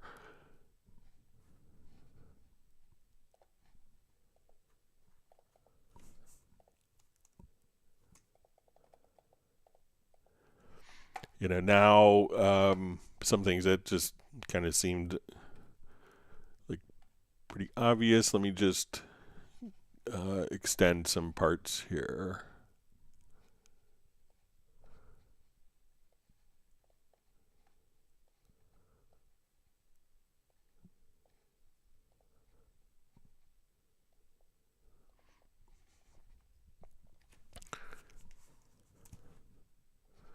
So like as we go to move some different parts, so let's say if I'm here and we go over to like our range tool, that we can now nudge the playhead cursor.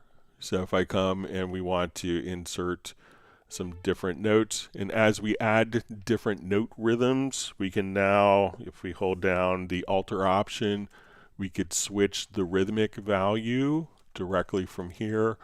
So that wasn't in there before, and now we could just kind of choose to nudge the particular notes around, and nudging kind of the playhead position has also gotten a lot easier. So a lot of things in the score editor, like if you were in the lower zone score editor, there was like and we went to say the keys, that we couldn't select different keys that were found before. So lots of little things like that, but there is a pretty detailed list of, issues that people are running into, and more scoring stuff that's been kind of tweaked under the hood. And we'll continue to see, we can do tablature now. So lots of changes that'll be coming in other updates as we progress as well. So I would say mostly scoring and some of the other maintenance issues that people had run into and have reported. And I'll cover this question while we're here. Someone had asked on Tuesday, and I couldn't show it because the version wasn't out, about pasting lyrics. So let's say if we have a file here and we look at our notation view,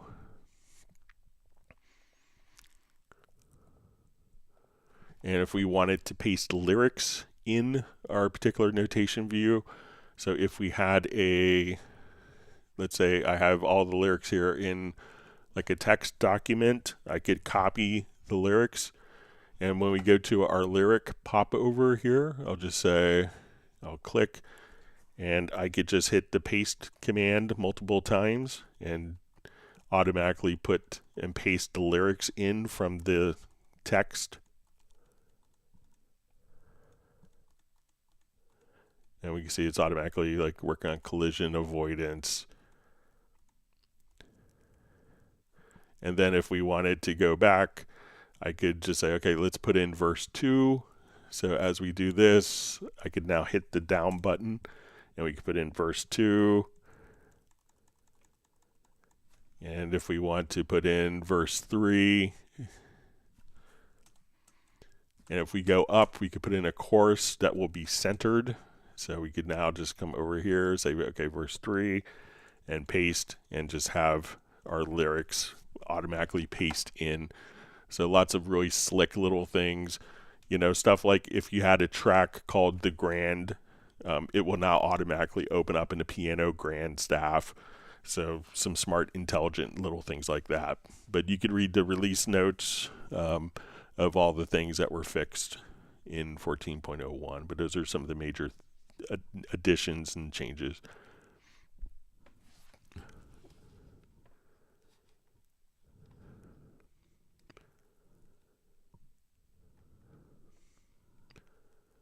Okay.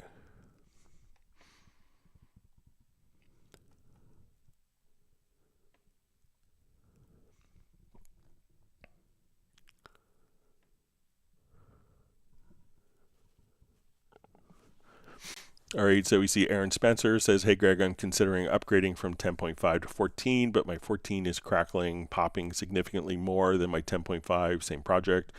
Any idea if it's a known thing or if it's being worked on? So I think that you'll find overall that the performance has changed for the better. But one thing to check if you're on a Windows platform, especially, like this guy was complaining about kind of the same thing on Facebook, and then he just went to his audio system and he didn't have, on the Windows platform, you'll see use the Steinberg audio power scheme. So if you're on Windows, make sure that you have that checked. But there was some pretty significant changes in the audio engine in 13 and 14 for more optimized CPU. But make sure that you have the power option set to the Steinberg power scheme if you're on Windows.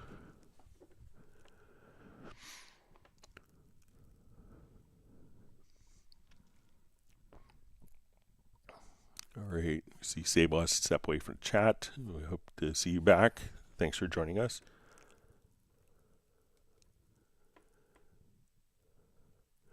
All right, so I see from Talarista de Graffitis just says browser, so maybe we'll see more. I have a question.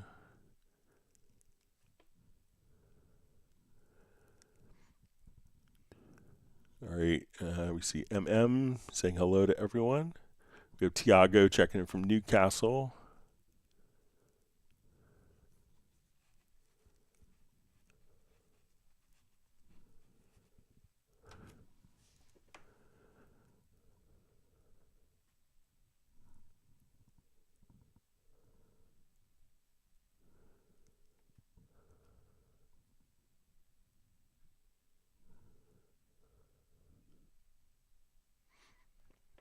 Okay, so we see MM just says MIDI remote mix console action missing. I mapped mixer bank shift left right and worked fine, but at one moment these two functions are missing. Please help. So make sure that when you are, so say if we are going here, let me just open this. Let me just add a number of audio tracks here.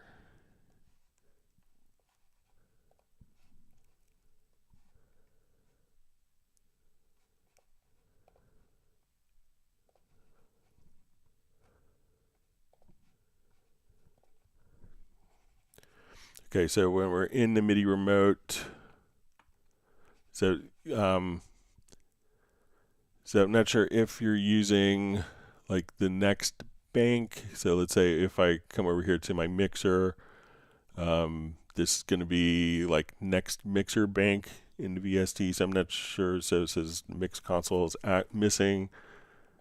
All right, so let's say if we come over here and go to mix console, you'll see the mixer bank zone. And then you'll see the mixer bank shift left, shift right, or next mixer bank, previous mixer bank. So see if you're adding it from there.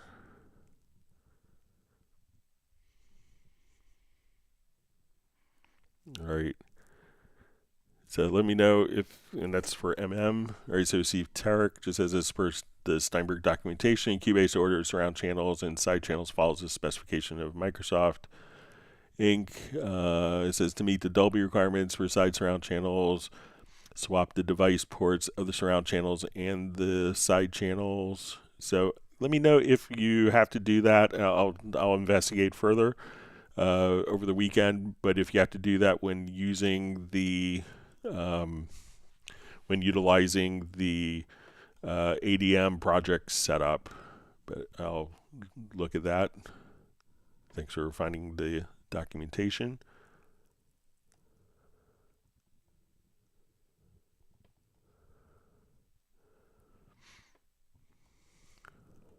All right, so we have Pertti Komenen checking in from Finland, and he's celebrating the 107th Finland Independence Day and bought Cubase Pro 14.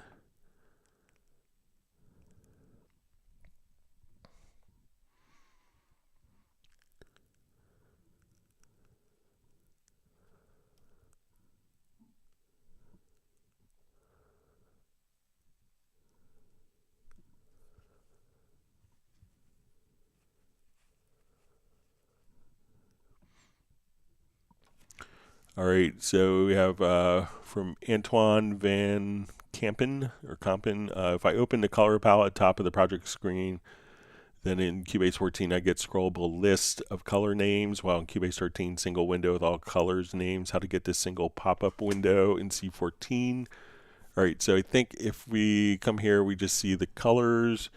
And I think if we go to the project colors setup, if we go to maybe to options, that we could select colors by name, then hit apply, and now we could see the colors listed here. So you could have like a drum color, bass color, etc. So try going to the project setup, or I'm sorry, not to the project setup, but go to the project menu, to the project color setup, and click on the options, and now check on select colors by names. So let me know if that is what you're looking for.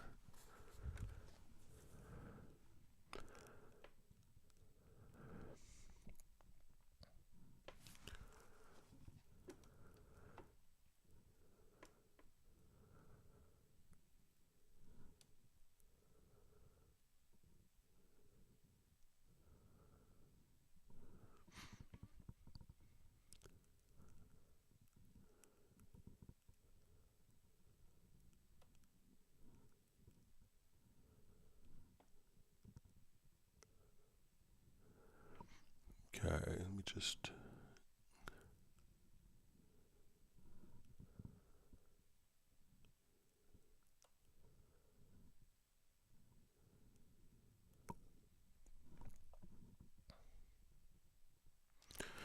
All right, so we have a question from Antoine von Kampen, or Kampen. It says Cubase 14, when defining two or more mix console configurations, and in one of them I show the direct routing, then switching between the configs, we'll remove it again. All right, so let's okay, so let's open up, let's say, our mix console here. We'll get to configurations.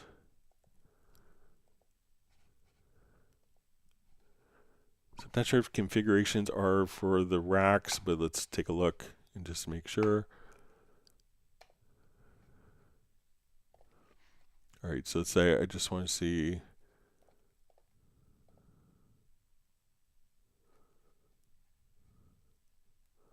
Let's say routing, inserts, send.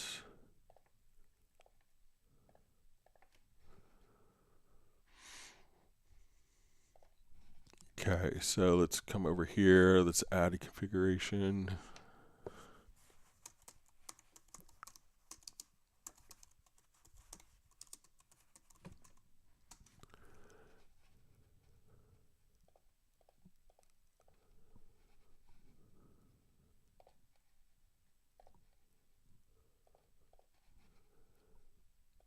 Okay, I'm going to update.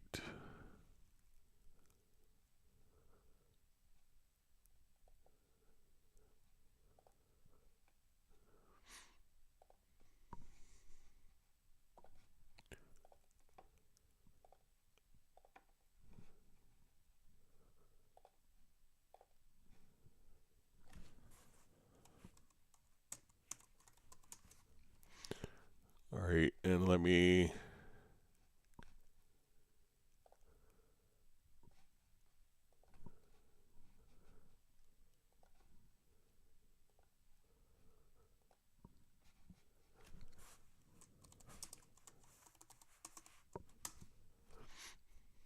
okay, so let me just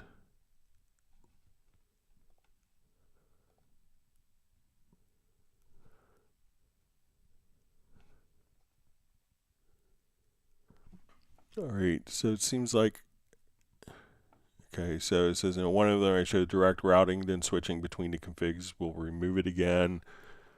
Okay, so let's say I have direct routing. Here, I'll do one more configuration. So let me...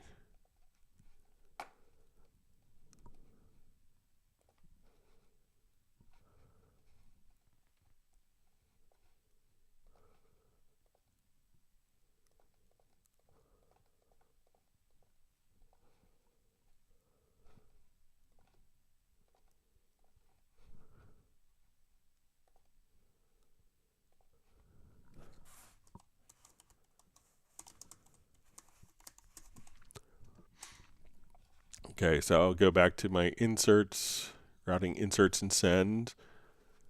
I don't see the direct routing. Let me go to my direct routing.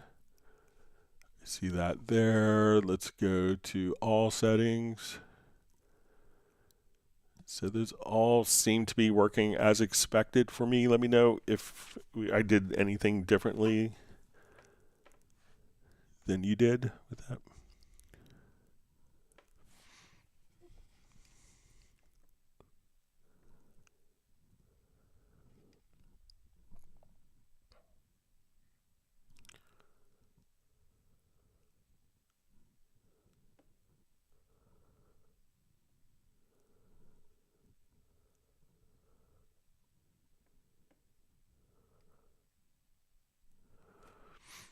All right, so Tal Taktuk or Taktuk asks all MIDI inputs, how to set it to be constant in all channels without having every time a new channel is opened. All right, so what could be is like, so if we have, let's do like a new project here. All right, and if I add an instrument track, so, and I choose like my Panorama P4 controller, I do that. Now when I go to add another instrument track, it'll maintain that last setting using instrument tracks. So if I switch this to all MIDI inputs, when we add the tracks, then let me just add another instrument track, that will persist. So make sure that, because if I set this to my nano control port and then I add, let's see if we add a MIDI track, if it's going to be, so we can say our input will automatically be whatever is last selected. So try to just make sure that you have all MIDI inputs when you add a track, and then anytime you add an instrument track below that input setting will be preserved for you. So let me know if that's helpful for you. All right, great to see ProWash DFW on. Randy, hope you're doing well.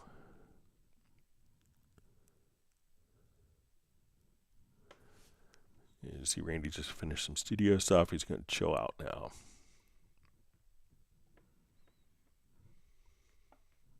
Michael Teams wants everyone to smash the like button.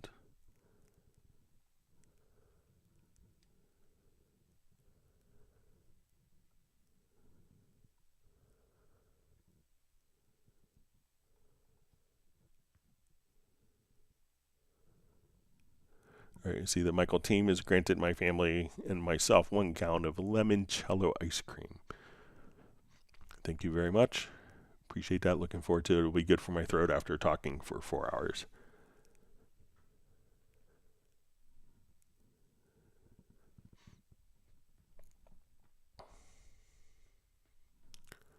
Okay, so Mike Zubiena asks, hello, I pulled up an older version, an older session from Cubase 12 and 14. I'm not able to move the tracks in the mix window.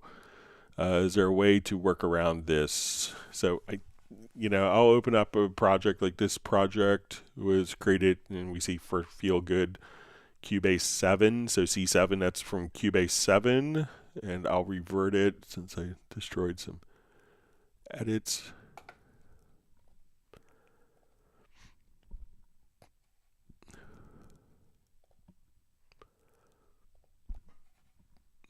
So if we go to the mix console here, you can see like this doesn't even have like, so if I want to move the track around, we can just freely move it around. So I don't think it's a matter. Now where you could run into problems is if we have like a VST instrument, like all the instrument outputs will still be grouped together, but for audio tracks, those could be freely moved around as you see fit, just like so. So that's a project from Cubase 7.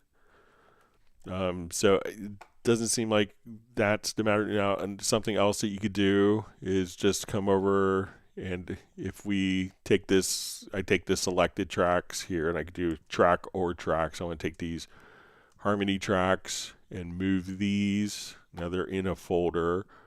So, but if we go to move selected tracks to, let's say, to our previous available position, that we can move those out of the folder as we see. So everything seems to be working with older projects for me. But again, if it's going to be like, a VST instrument with 8 outputs, those will be in order. So you can't move output 6 ahead of 5. They'll be kind of grouped together. So,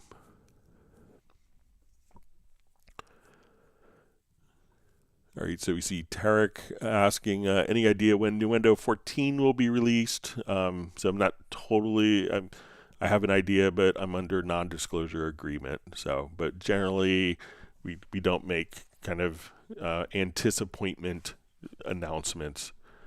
So, but look for it in early 2025, I would say.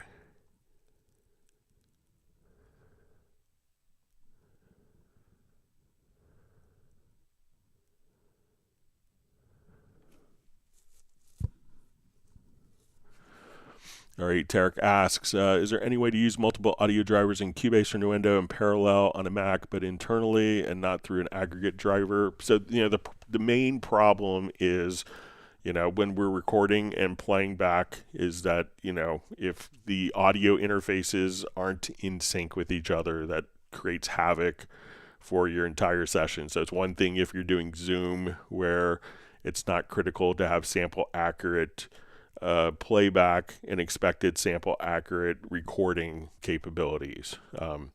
So you could do it through aggregate devices. Even Apple kind of doesn't recommend that.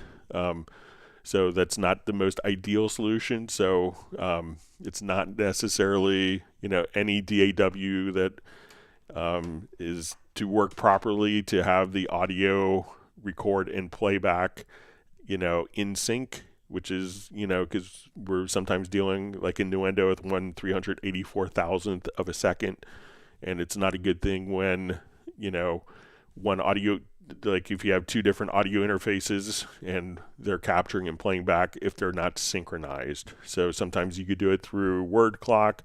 A lot of audio interfaces don't do that. If you need kind of an expandable modular approach, consider like a Dante-based system, because you could have a Dante card and have, multiple devices, because the Dante system itself handles the clocking, but the clocking is the critical part. So it seems like, we should just be able to use, I have this interface, that interface, and that interface. One is the latency all becomes compounded and is kind of adds up for every audio interface.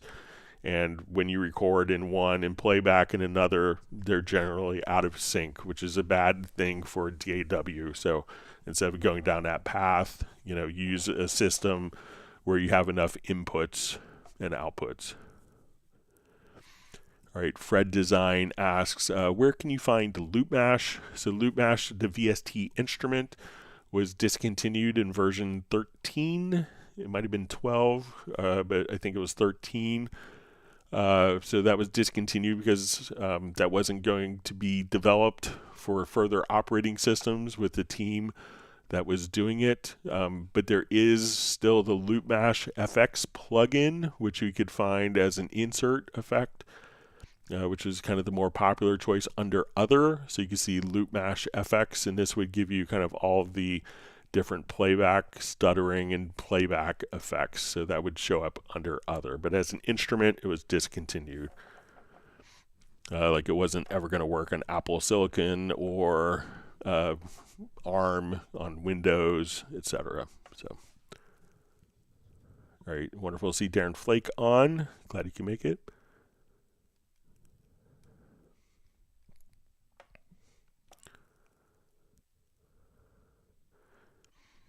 All right, we have Lawrence from Barn Door Recording, just saying hello from Rhode Island and sending happy holidays, wishing greetings to everyone.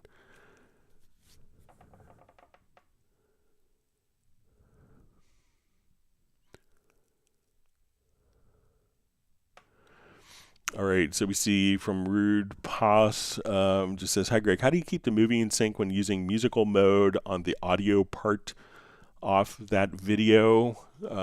So if we have a particular, let me just, so there's no like stretching or warping of the video playback. So generally, 99.9% of the cases when people are working with video, they don't, if we have the video playing back here.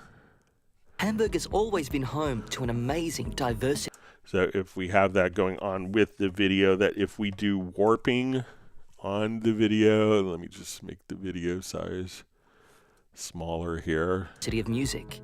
And when the sun... So if we're doing warping in the audio, the video doesn't warp along with it. So usually what we have is, picture lock. So, a lot of times composers never, they don't want any edits that they do to the video, like the video's coming from the film editor or the video editor. And if we do a musical thing, then the video, shouldn't be changed. So, if we do a warp in the audio file, the video file is going to play back at the same speed. So if you wanted to do like kind of a warping of the video, you could investigate like a video program, just like you generally can't do like real-time audio warping in a video editor. It's probably not the best use of Cubase to do that. So we're going to play the video back. It's going to play great. We can make an edit. We can cut out a section if needed, but we're not going to be doing warping of the video to match the warped audio.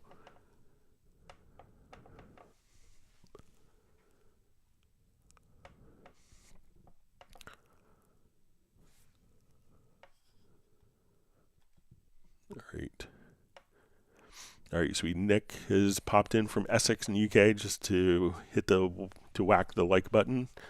He says he's pretty ill again, so he's going back to bed. Well, rest up and get better, and we hope you're feeling better over the weekend, and so we can see you on future live streams. Thanks for popping in.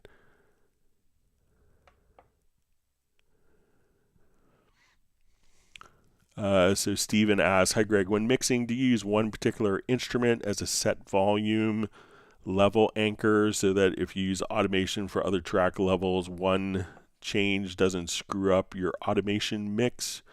So, I generally don't. I try to always approach each project, and I think, when I hear a lot of people's work, like they may be really good at one particular type of project, but sometimes when they do that, it's like they approach every project the same way, kind of like almost like a factory with presets.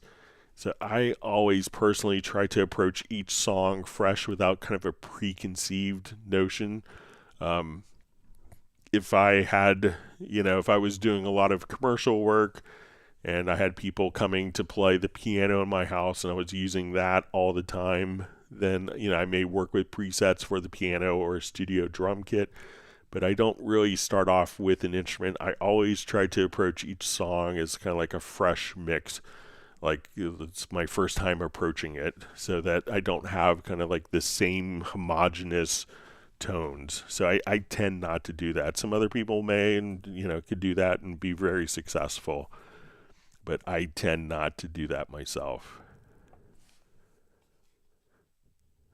But, one tip that I could share that, I learned from hanging out with Phil Ramone in a session is like at the very beginning of the session, I think I mentioned this maybe a week or two ago, they would just set the control room monitor level. And they would basically set it like as a reference level. And they go, we're never going above here. And in a control room, you could set if you just click on the Alt or Option key, we can go immediately to that point.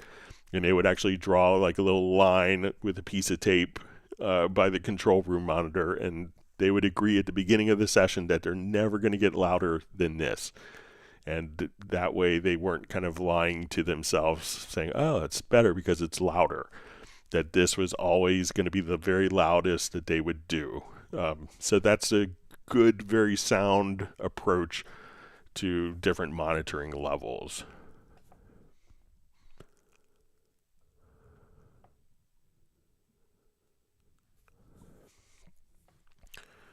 All right, so we see from Freediac says, hey Greg, Cubase preferences settings menu in Windows is yet to turn into dark mode. Please pass this message on to the development team.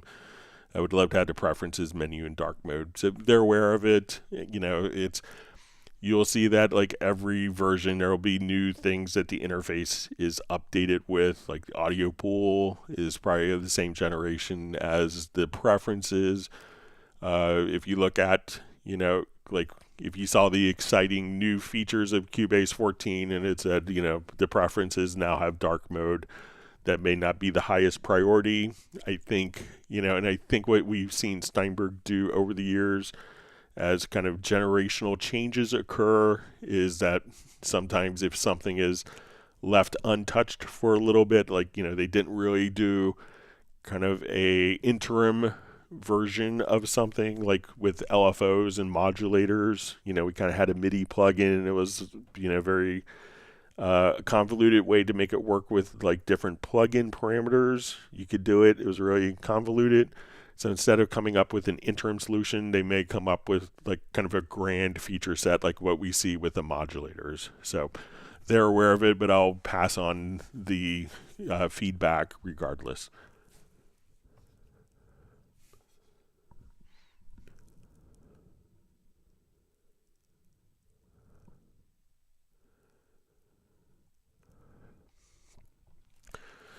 So FreeDX, we also see ask, is there a way to activate dark mode for pages in the score editor?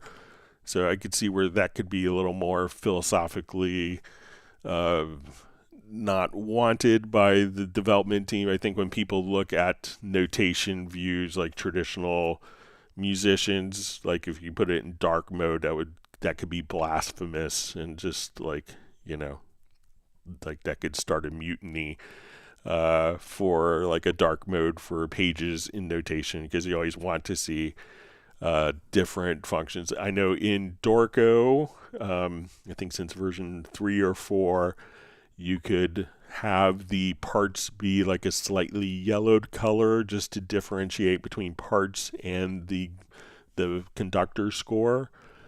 So, but I don't think, I wouldn't anticipate dark mode happening for the notation view. All right, wonderful to see Gerald Ely checking in from California. Hope you're well. Great for you to be on.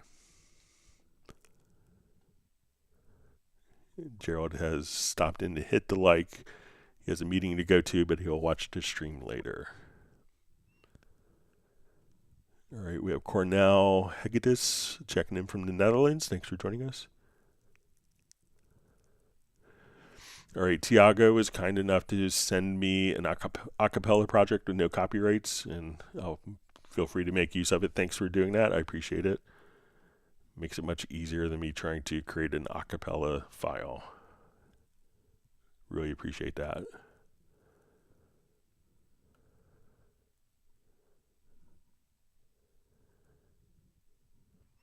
See, John Costigan is sending Nick 9 pints of pure AB blood from Swiss school children as a pick-me-up. Sounds a bit vampire-esque, but it's a nice sentiment, John.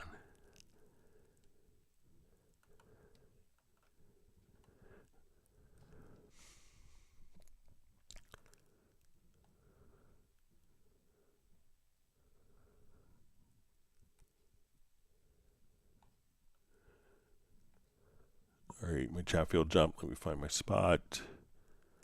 Okay, so I think I'm close.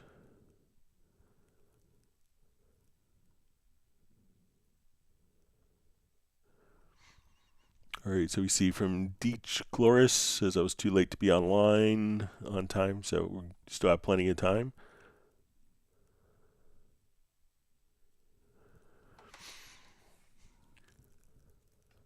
All right, so we see, says, I have a question. Are there any other guys with Cubase 14 that has sound dropouts when using Shimmer or Studio Delay? Even after you update, the problem is still there.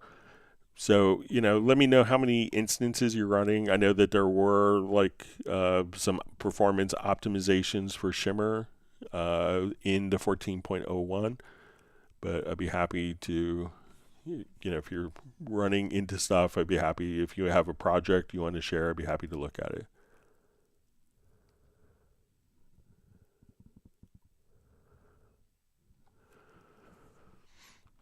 All right, so Deech Gloris asks, Greg, can you show me how to do this? A shortcut key macro to add a certain plugin, the insert on a channel you're on selected. Is it possible to add it and to open it right away? So there isn't a manner to open up a particular plugin on a channel on an insert slot. Some of the things that were added in 14 is that we could, if we have a number of inserts, that we could open up the available insert slots from a key command. So we could open up insert slots 1 through 16 via key command, but there isn't a way to automatically say, put this plugin on this particular insert slot with a key command. So you have to manually do that. And once a plugin is on the track, there is a preference. So this may not be helpful as much, but if we go to plugins, we could say open effect editor after loading it. So now anytime that you would go to an insert effect and open it up, that plugin will immediately pop open. So, but currently there's no keyboard shortcut, and sometimes it's hard to do keyboard shortcuts because there could be, you could have 3,000 third-party plugins that we don't have a keyboard shortcut specifically for that. So.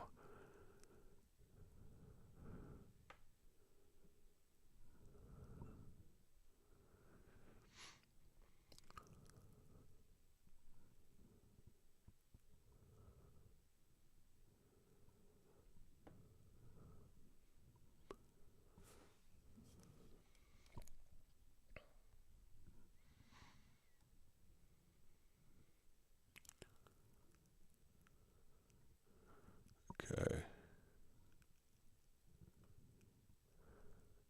All right, so we see Val checking in from Vienna. Thanks for joining us.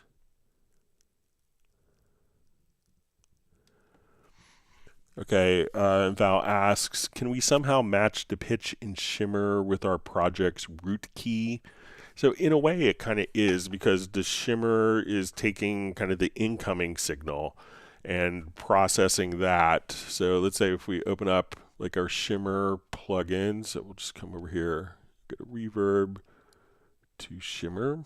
All right, so we open this up. So whatever, so it's not always, it's like stuck to a key. So if you play an A major chord, it will play an A major chord, 1 octave up or 1 octave down. If you play a D major chord, so while it's not necessarily shifting, it's actually processing the incoming audio from the material and then, adding that Shimmer reverb, generally by default in an octave higher. So I don't think it really needs to follow the key the key of your song, because it's just reacting and responding to the audio, so not necessarily to the root key. So let me know if that makes sense.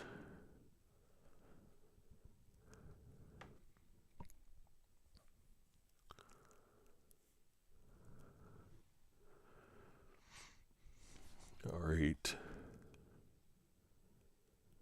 All right, George Robinson asks, Greg, Cubase 14 Mac Studio I updated, but now have lost the dB for samples. I'm getting an evolving box. Is the building a new, I was thinking decibel, but I guess database for samples. Okay, updated, but now I've lost the dB, the database for samples. I'm getting an evolving box. Is the building a new database, and will take a while to learn not to update mid-session. So yeah, sometimes it can take a little while, if you go to your media bay. So like once you're in media bay, just kind of make sure that, if you have like entire drives, like you could say, don't look in this particular folder. So if you have folders, maybe they have family photos, you have 10,000 pictures of your family. Cubase probably doesn't need to scan that. So you could come over here and tell, Cubase exactly which particular files and folders that you want it to look at. So, but depending on how many samples you have, it may take just a little bit.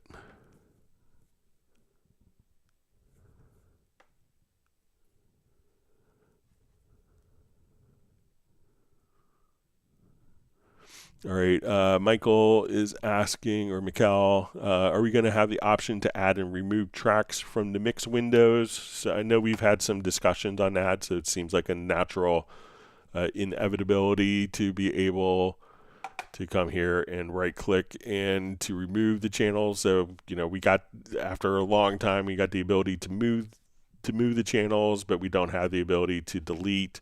But they are going to be, when you select here, you know, they will be the currently selected channel. So while you can't do it here, if you just, you know, right click on in the channel area, you could still remove selected channels. And so I think, let's come over and see if we,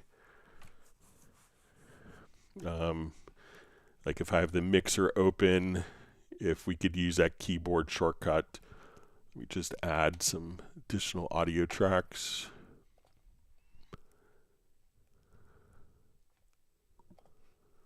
All right, so say we have channel 3 selected. I'm in the full screen mixer.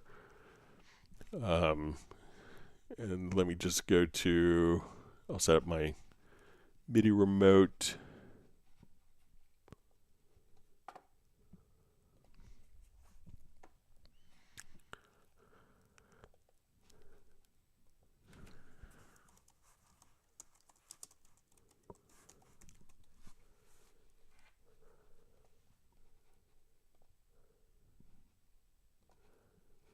All right, so let me just, so let's say I have audio 3 selected. I'm going to hit the button, and we can see that that is automatically disappeared. So there is a keyboard shortcut that handles it. So if we wanted to, so right now I have audio 3 selected. We go to our, so I think it's just shift, maybe shift R, command R, we just,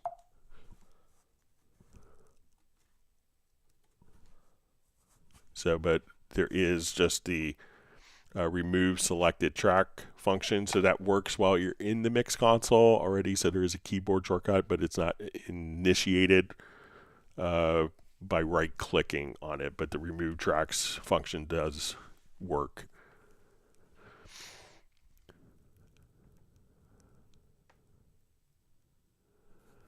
Okay, so we see Machine Age Voodoo just saying for Windows 10, 11 users that his tip is to look over Windows Defender and its processes and how they interfere with Cubase. It's absolutely possible that Defender absolutely annihilates performance. So.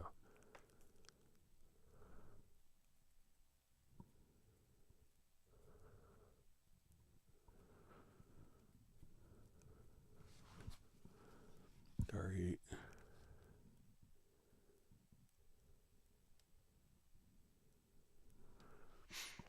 All right, so we see from Prasenjit C, who asks, hi Greg, Cubase 14 automation no longer moves with the cut delete time. However, it works fine in 13. Am I missing something? All right, so let's take a look.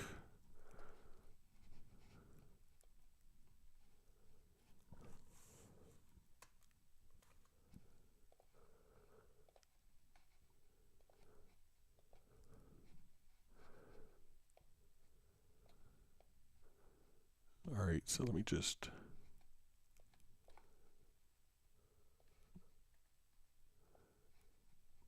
okay, so let's say we have automation points here, and I'll just put little nodes. Here, let's come over here.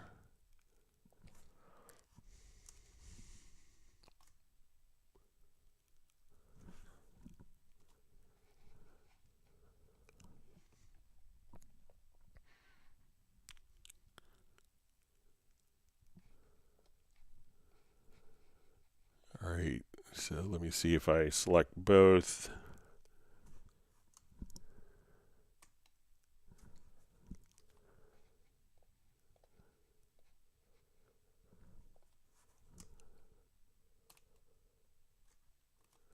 Yeah, I'll check that out. I'll report that. Thanks for letting me know. But I would think that it would kind of function the same way if automation is tied, follows events, that would, let me see if I uncheck that, if that makes any differences here from the edit menu.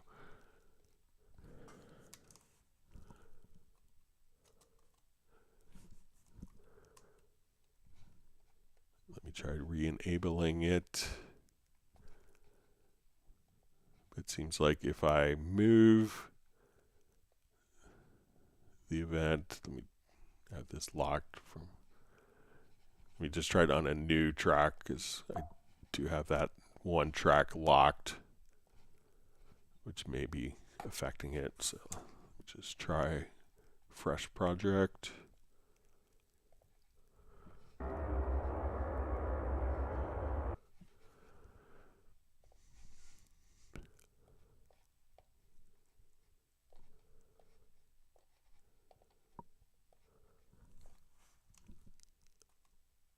Yeah, it doesn't look like that's following, so I will report that. So thanks for pointing it out to me. Sorry, that could be annoying.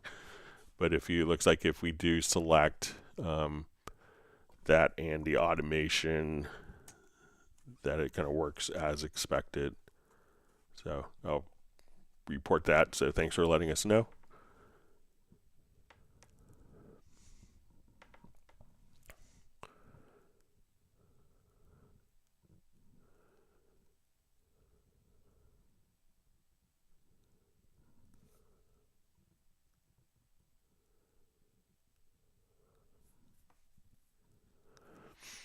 All right. So you see from Deech Glorious, who says, I do use sound reference ID. Would that be possible to cause those glitches? You know, so you could definitely take that out of the system, or take, if you're running as a plugin in a project, you know, or in a control room, take that out, because that could definitely have an impact. All right, so we see a question, how can I get my track and wave track automatically colored when moved to a folder? So it doesn't automatically do that because there's a lot of times when people want to have, you know, multiple tracks with different colors in, you know, in a folder. So I don't think that putting something in a folder, you could manually do it, but I think that, you know, putting something in a folder shouldn't change the color by default. But, you know, and we had this a little bit earlier, and I'll see if I could come up with, I know I've done some project logical editors in the past. I'll see if I can get something that makes it more sensible approach to it. So it's not always a fixed color.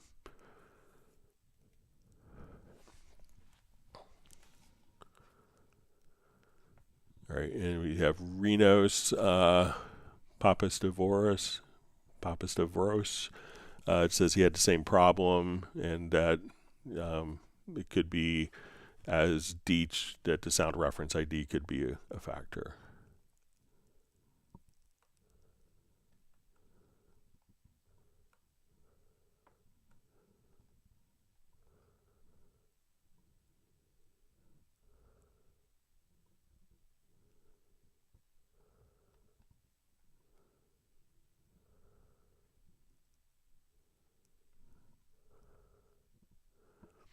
All right, Thrill Punked asks, hi Greg, is it possible to preserve panning settings from 5.1 tracks when routing to an audio 5.1 track to record direct audio? Cubase Pro 13, thanks.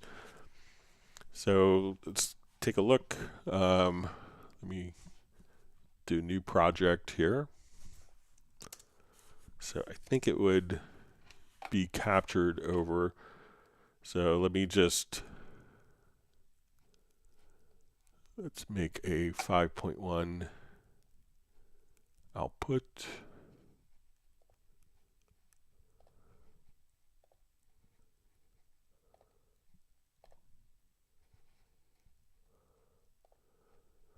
I'll make a 5.1 group,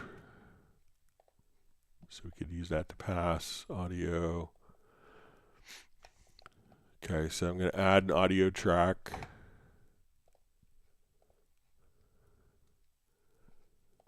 And we're going to send it to our 5.1 output.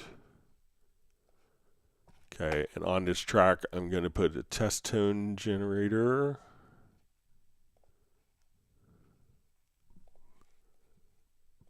And I'm going to make sure we don't kill everyone volume-wise. Okay. So we can see that this is, our track is 5.1, our test tone signal is going out here. So I'm going to go to this track.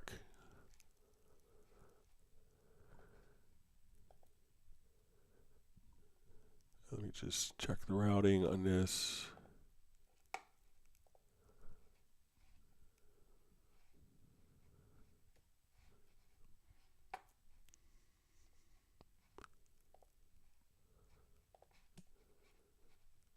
All right, let me just do a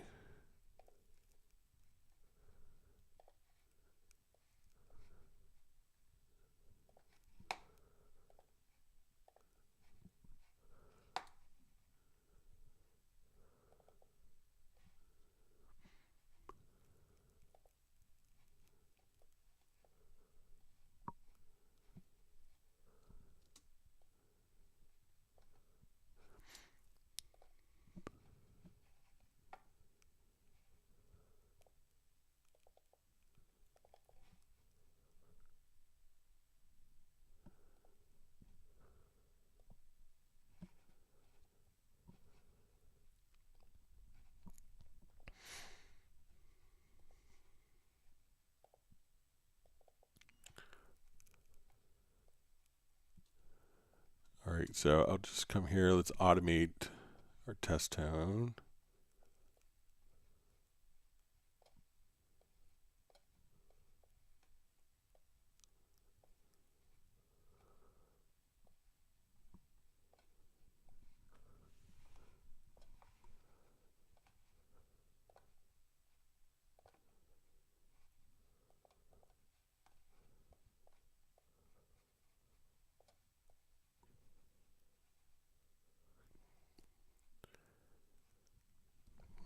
All right, so let's. All right, so we can see this output here. So we can see as we're automating.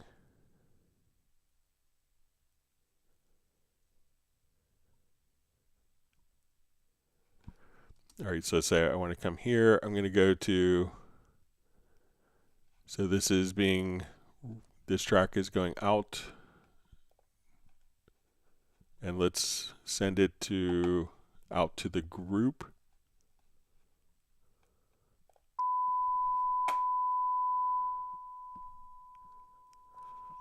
Okay, and I want to create an audio track from the group input.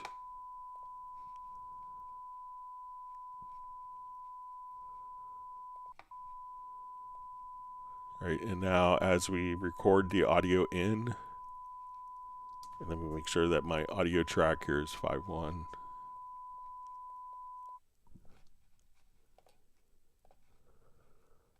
Okay.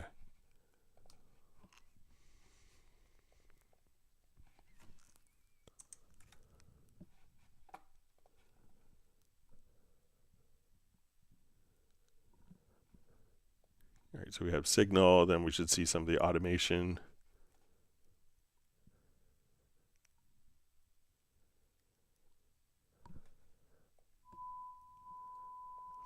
Okay, so now when we look at the waveform,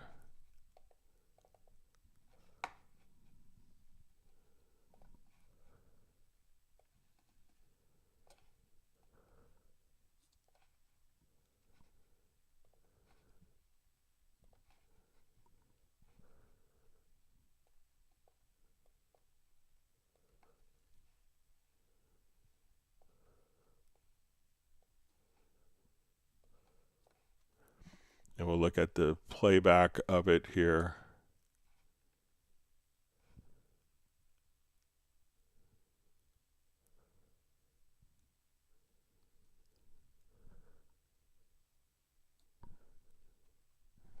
So it looks like it's taking into effect. So I know it's not the best scenario where I have audio, I just have a 2-in, 2-out interface, but it looks like that's taking into effect all the changes into the captured track.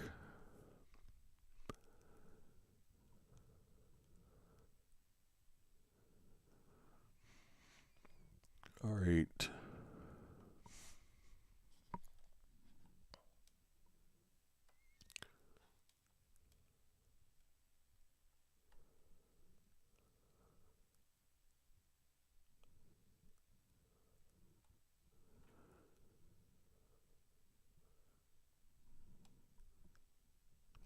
See, George from Germany says it sounds like I'm about to catch a cold. So I think I'm okay. My son and wife have been passing a cold back and forth for the last week or so.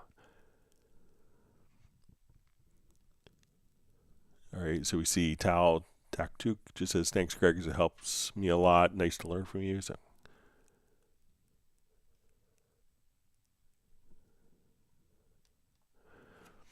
All right, so we have a question from, says, hi, Greg. Hi, chat. I recently switched to Cubase from Ableton. How can I save all audio files to the project folder in one click? In Ableton, it's called Collect and Save. So if we go to your media menu, you could just do Prepare Archive. That will take all your files that are scattered around and put it directly into your project folder.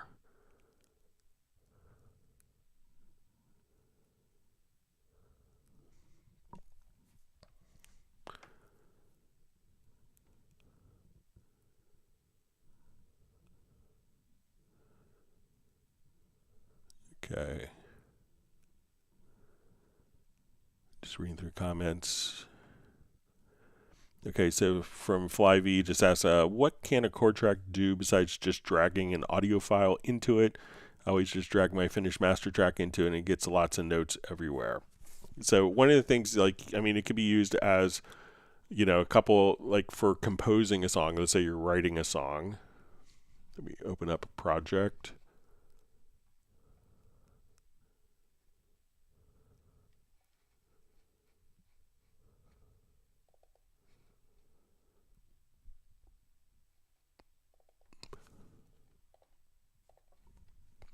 As if a lot of times when you're working, you may want to have different ideas starting off. So a chord track is a great composition tool.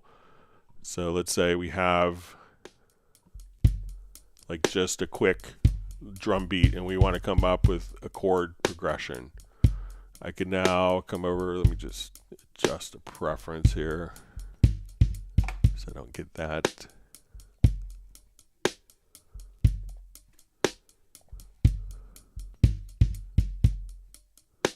Okay, so we have a beat, and now, like, I have a Hallian set up with the Rhodes. So I want to come up with like the chords for a song. So I come over here. Let's say, okay, let's say I want it to be F chord. All right, and now I want the next chord to be a B flat, and I want, let's say, to end on a C7 chord. Or G7. Let's make it a C7 instead. But I don't know a good chord to go between, let's say, B flat and C.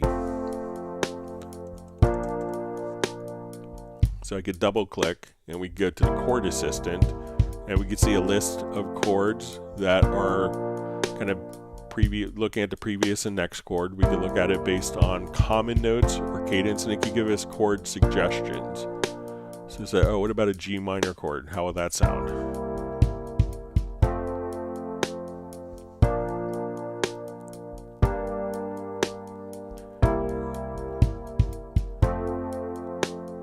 And let's say I want this chord to be a C7, but with an E in the bass. So we could go to the F chord, kind of lead to the F chord.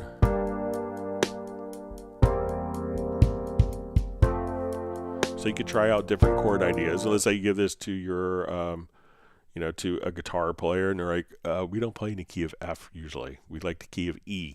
So while you're playing, I could come over here and just choose to transpose. So if I want to take these notes, we could just transpose down to the key of E or up.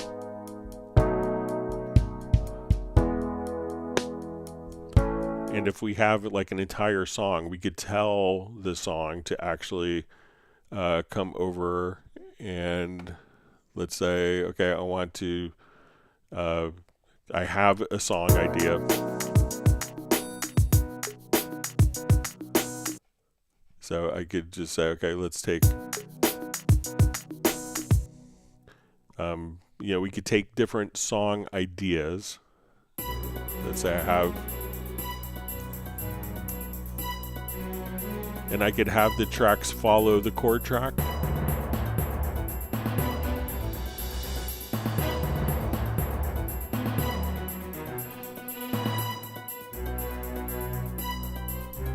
So I can come over to my chord track, say, okay, I want this, and now I can type in the chords, and all of my music that I have can automatically change.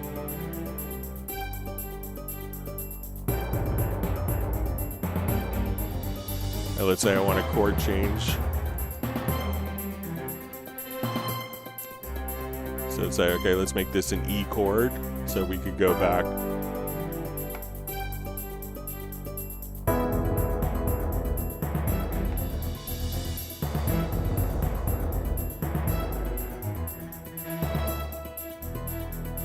So we could just kind of type in different chords here. So let's say I want to go to D major. We want to do like a little run up. E minor. Now let's do F sharp diminished.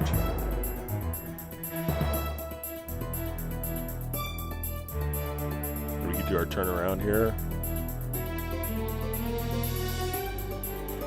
So we could take kind of like an existing song, and we have kind of maybe a framework, and then we could take that song and have all the parts follow the chord track so that we could come up with song ideas. And it's great for trying out chord progressions that maybe you just wouldn't think of normally. We all, as musicians, get into playing ruts.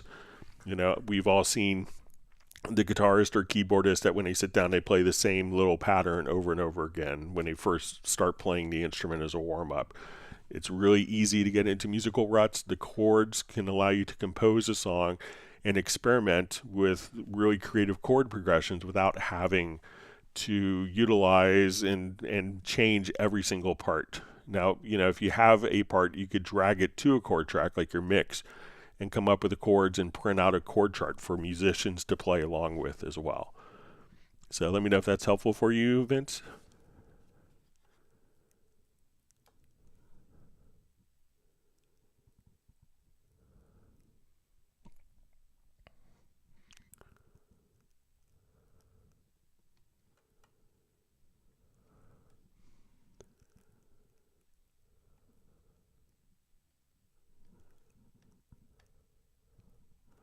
All right, my chat field jumped.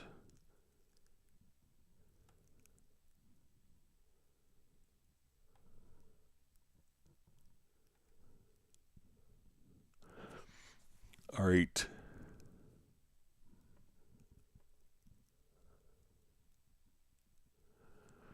Okay, so we see from Jesus Lamelli, patterns in Groove Agent are all in 4/4. How can I change the signature to 5/8 or 3/4, for example? Even when I change it, Cubase, it won't change in Groove Agent SE, Cubase Pro 12 user. So there are other meters for patterns in Groove Agent, but you know the vast majority are 4/4.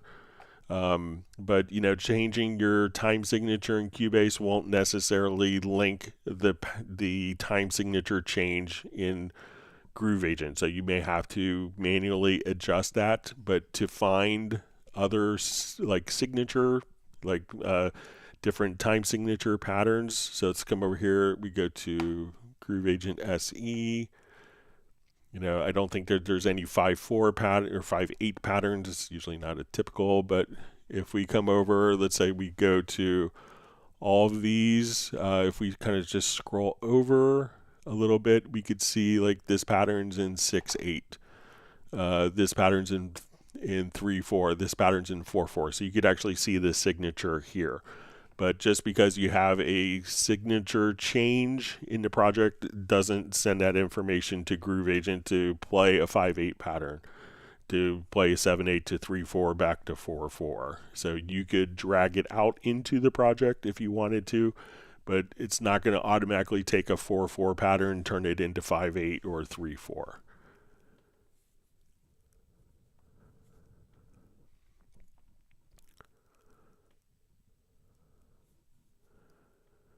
Okay, so we see Thrill Punk. Is it possible to output full quality Atmos 48K when combining it With a video track, it seemed to me it was only seeing 44.1 as an option for audio when a video track was in the project.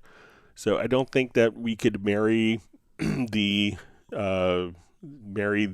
ADM file with a video file, and the ADM files are always going to be at 48K. So, but when you have a video file, if you imported a video file and there was audio in there and it was 44.1, then the project may be at 44.1, but you could export 48K, 44.1. But when we export an Atmos project, it's going to be an ADM file, and that's not going to be incorporated and married to the video. So you'd have to do that in a different program.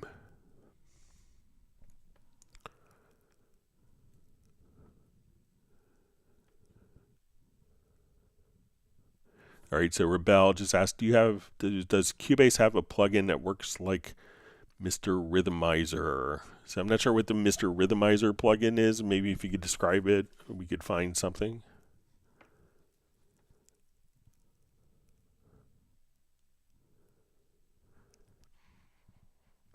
All right, so we see from Rebel, or Jack Bourne rather, what's the verdict on hyperthreading in Cubase 14? So I think most of the times hyperthreading doesn't really add a lot to the performance. I don't think there's anything adverse about activating hyperthreading, but it could, depending upon your motherboard. But I don't think there's any huge significant benefits, but Cubase will utilize all of your CPU cores. And I think that's kind of the way most things are working, is actually utilizing all the CPU cores instead of trying to use hyperthreading to get more oomph out of your processor.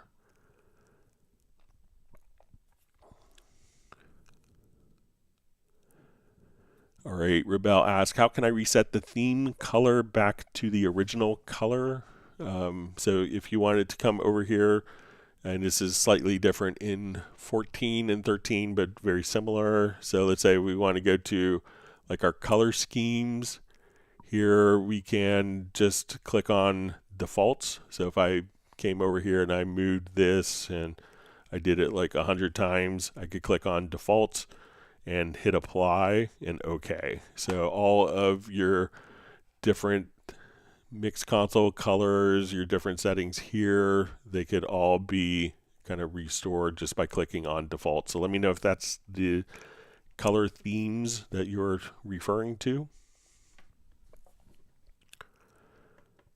All right, so wonderful to see Graham Witcher checking in from Oxford in the UK. We hope you're settling into your new hometown. All right, we have Rotem checking in from Israel. Thanks for joining us.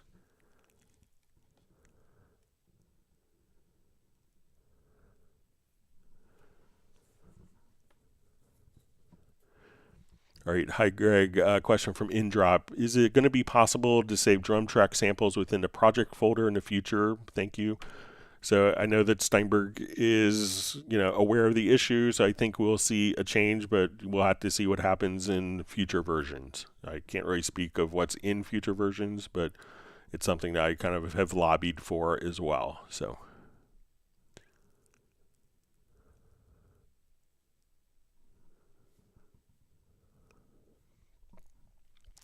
All right, Steve Green asks, hi Greg, I had a project mailed over from Cubase Artist to my Cubase 13. The Groove Agent pattern is all on one line. Is there a way of extracting the pattern to separate the individual parts of the kit?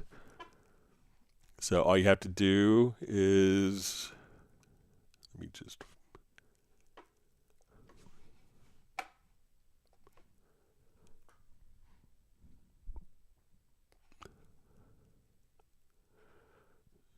all right, so let's come over. Let's say I have my Groove Agent all on one particular pattern. So all my sounds are here in one part. So if I want to split that, what I would do is to select the event, go to your MIDI menu, and choose Dissolve Part, and then we'll say Separate Pitches. This will separate all the pitches and place them at the bottom so that each sound is on its own track. So I have the kick, snare, hi-hat all separated. So again, to do that, select the pattern, select the event, go to your MIDI menu to dissolve part, and then click on separate pitches.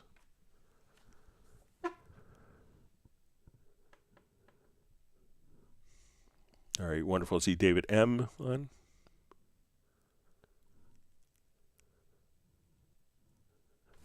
Great to see Da Vinci Girl on from Bochum, Germany.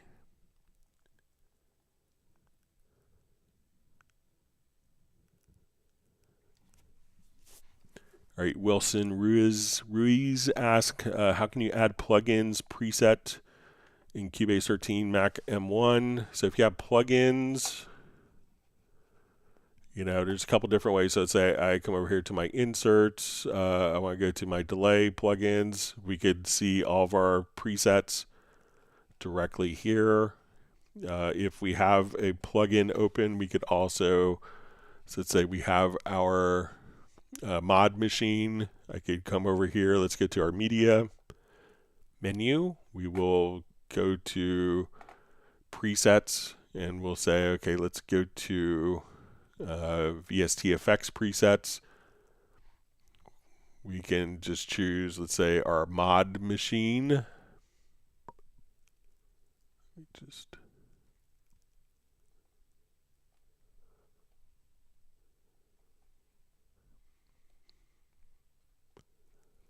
And then we could just kind of select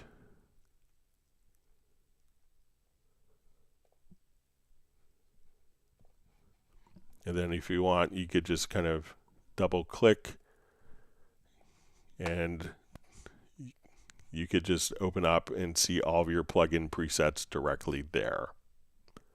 So a couple ways to do that.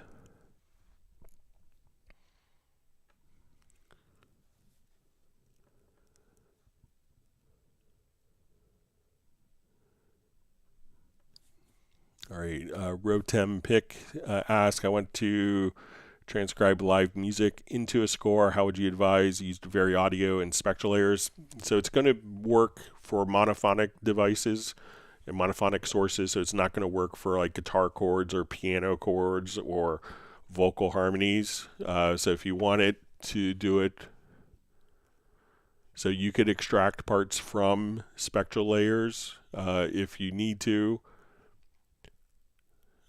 But sometimes, you know, doing the, and then use Vari Audio for it. So, but once we come over, let me just find a particular file. So let's come over to,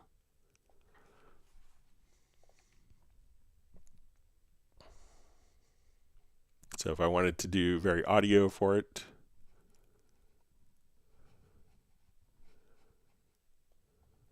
so this is one that's kind of pre-mixed, pre-unmixed already.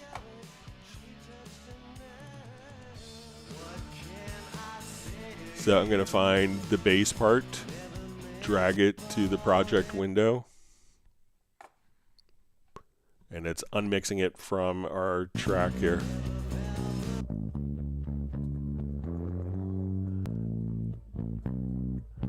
All right, so what I'm going to do now is just go to my audio menu. I'm going to bounce selection, so it's a new file. We'll replace.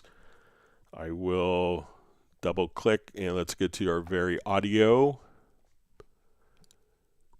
We'll do the analysis in Vari Audio. And within Vari Audio, we could just say we want to extract MIDI. And now I could kind of look at it in my score editor. So we didn't do any tempo. I could probably do a tempo map of the file here and get a bit more accurate. But again, it's not going to do guitar parts, piano, keyboard parts that are playing more than one voice. But let me just do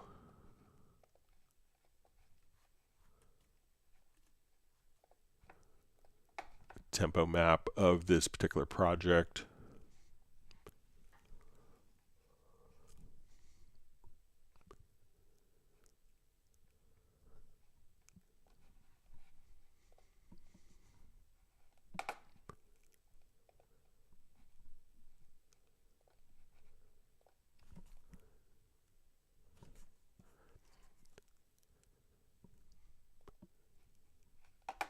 So now we will take this and go to Very Audio and extract the MIDI.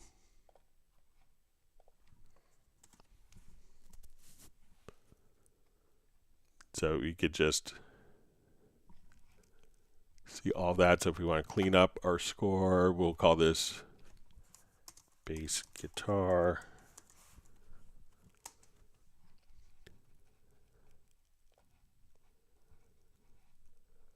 And I'm going to hide the tempo track in the score editor.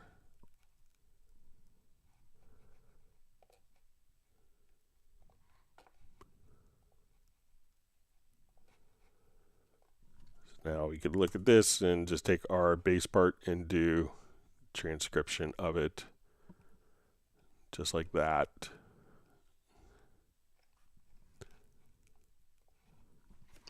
All right.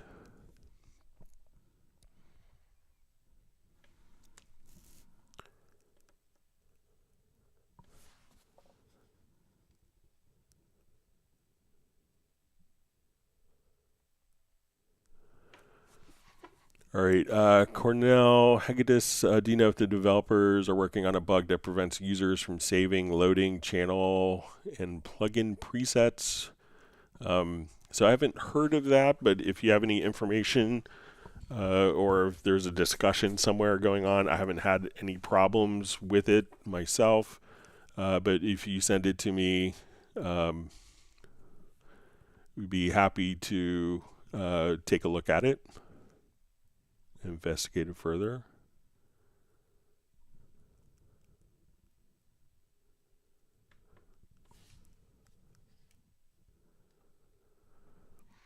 So Da Vinci Girl asks, if you build a community like MuseScore with Dorco, I'm willing, like thousands of others from MuseScore to Dorco, maybe a transfer script for Move would be helpful. So, you know, I'm not sure if MuseScore does Music XML, but it's pretty standard. And yeah, Dorco's been an incredible community. So yeah, I mean, and we've had tens of thousands of users switch from Finale. It's been pretty overwhelmingly positive success.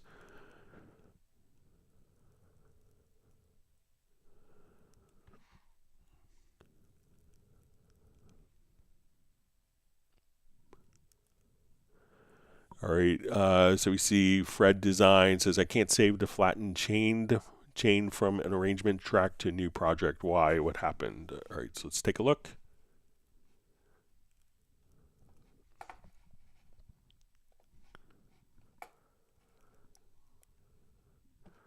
Okay, so here I have just an arranger track going on. So we'll see it kind of pop around.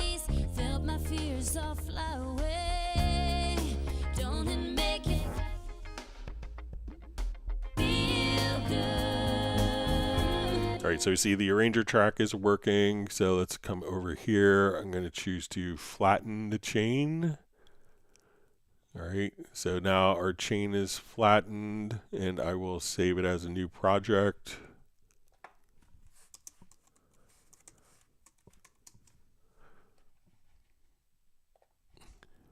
All right, so let me close that project and reopen it.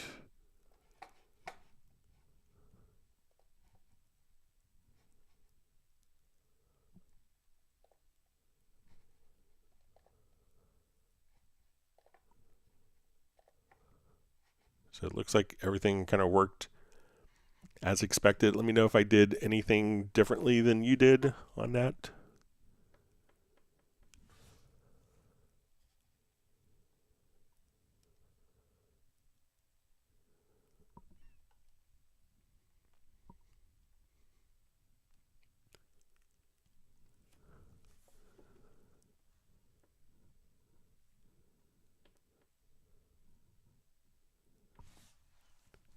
Okay.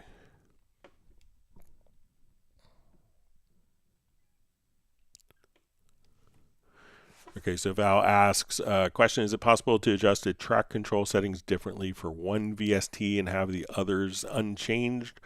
So when we do the track control settings for virtual instruments, it's going to be, we can go to the track control settings. So there isn't a way to, you can have settings for all of the virtual instruments together. So we go to an instrument track, but going to one instrument track, we have different settings for audio, instrument, sampler, drum, MIDI, groups, markers, chords, video, folders.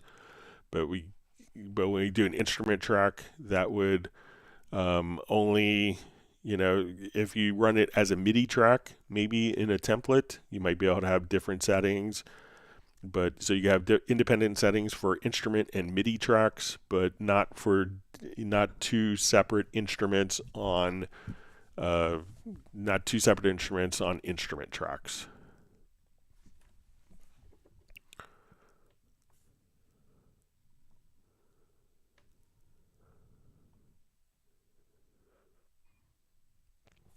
All right, Stacy Douglas asks, do you know what makes the performance meter go crazy every now and then, causing dropouts? Is it Windows or plugin based?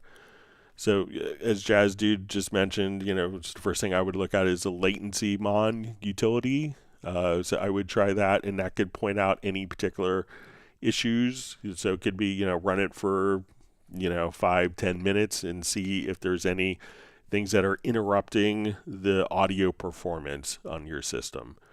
Third-party plugins are often culprits for crashes, stuff like, Wi-Fi networks. Make sure that you aren't utilizing, that you use the Steinberg power scheme. So if you're on Windows, make sure you go to your studio setup and go to the audio system that you're using the power scheme as well. So sometimes like USB ports may go into like a power save mode, and if you're running your audio interface while that's happening on that port, that could give you adverse effects.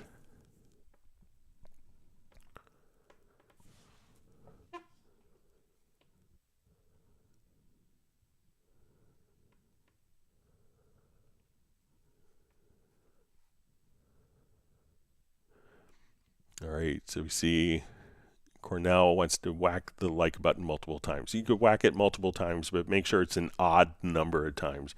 Otherwise, you could unlike your like. So,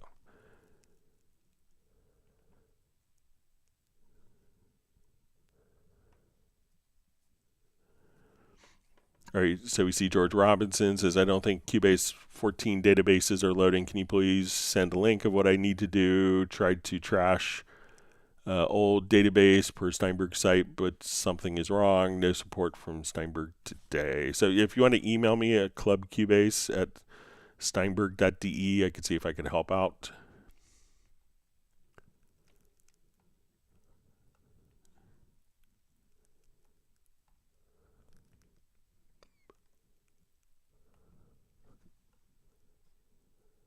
All right, so my chat field.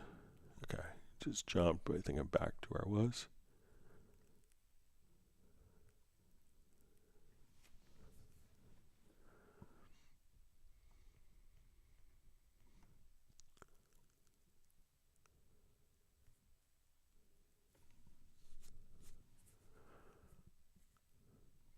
All right, so we have a question. It says, I can't control E to open the editor full screen, but it just doesn't work for audio stuff. All right, so let's see. So I think Control E. So that looks like it worked for me. Make sure, it could be that a track selection versus an event selection. So let's say if I come here to MIDI part,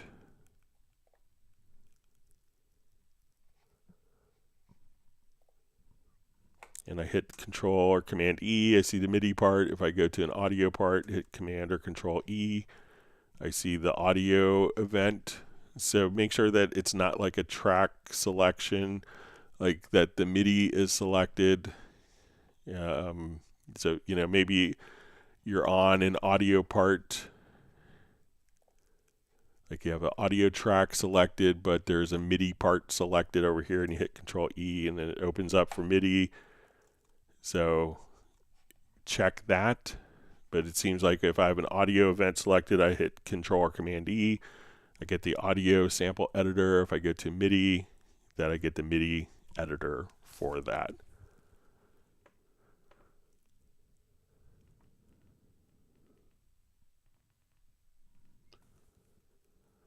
All right, Jazzy Lamel just says, greetings, Greg. I have a question. I would like to know if it's possible to upgrade to Spectral Layers Pro from the version I have now that came with Cubase. So I'm not sure if there's a upgrade. I'll just check to make sure. But it is currently on promotion, I think, still in the cyber deals.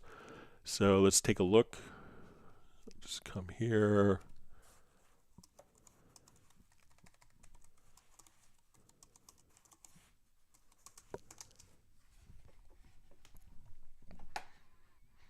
Okay, so let's say, okay, we're going to go to Spectral Layers. So you can save 40% on Spectral Layers.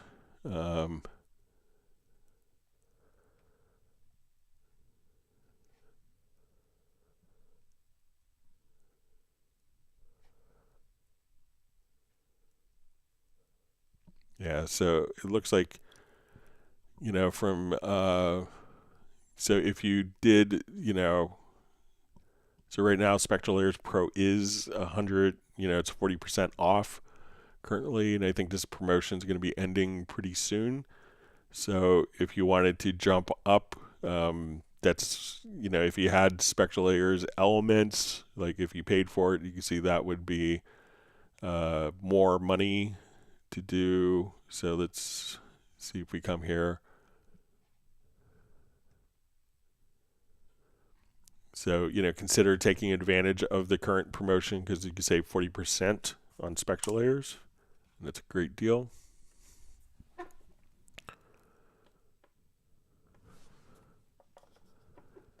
But I think since if you got the Spectral Layers 1 or Spectral Layers Go that came with Cubase, that, you know, you can't upgrade from that since it was kind of like an OEM version.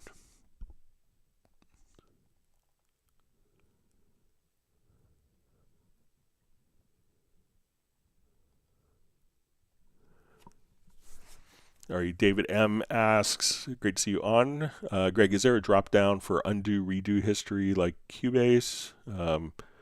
I can only use Control Z at the moment, thanks. So I think if I, let's say I did a bunch of lovely musical edits here and moved all of my different elements, if we go to the edit menu to edit history,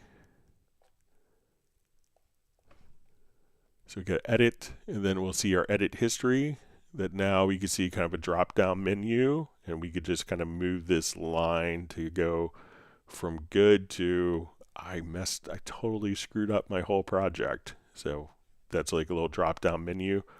So again, go to your edit menu to history. So let me know if that's kind of what you wanted to see, David.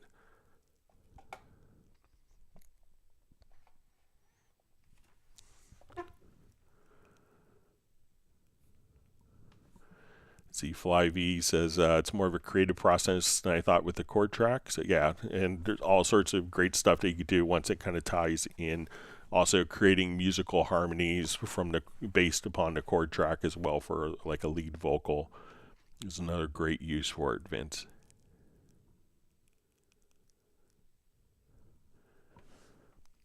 All right, Nams asks, how can I quickly set my locators on a specific part of a loop, especially if I'm really zoomed into the project?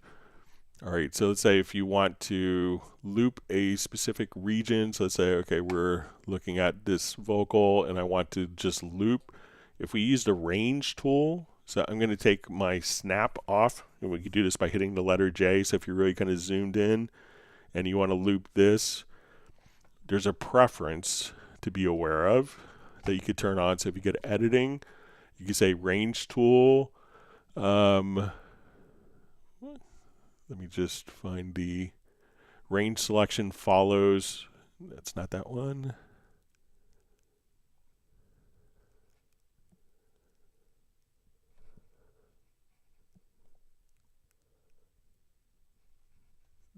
Let me just find it real quick. Cycle follows range selection. So now anytime that I come here with that checked, so cycle follows range selection, the range is automatically set based on the cycle. So the cycle is set based on the range selection like that. If you don't have that preference on, what you could do is, so I'll just say cycle follows range selection. We'll uncheck that. And if we want to set the left and right locators manually, use the range tool and hit the letter P as in Paul, like parts to range. So whatever you have selected, hit the letter P, and if you hit Alt or Option plus P, that will set the range and play starting from the range selection. So you could do that as well. That's another great shortcut. So P will set the left and right locators on the range. If you do Alt or Option plus P, that will play and loop that selection over and over again. So some handy functions that you could do there.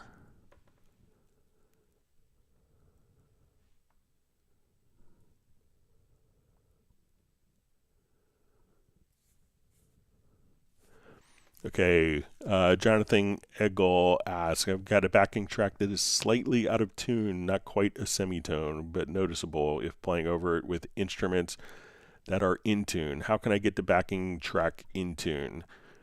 This really sounds like a classic, the sample rate mismatch. The giveaway to me is that it's almost a semitone. It's not quite a semitone. So that sounds like you're going from 44.1 to like you have a 44.1 file in a 48K project or vice versa. So if you import the file again, and after setting this preference, so go to editing to audio, and we'll see on import audio files to convert to project setting. And that way when the file is imported into the project, it will automatically be the same sample rate as the project. So it sounds like it is a sample rate mismatch. So give that a try, and I think that will solve the issue for you.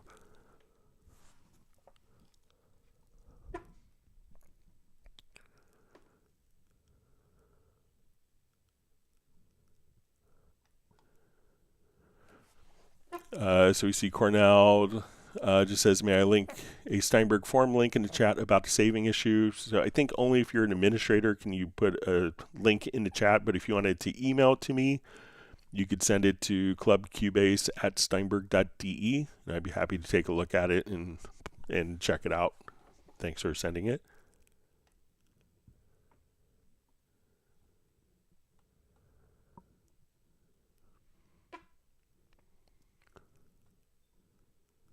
See, Michael Teams is hungry for some tacos. Now that you said that, I am too. So we'll have to have Michael Teams share taco recipes since you live in Texas.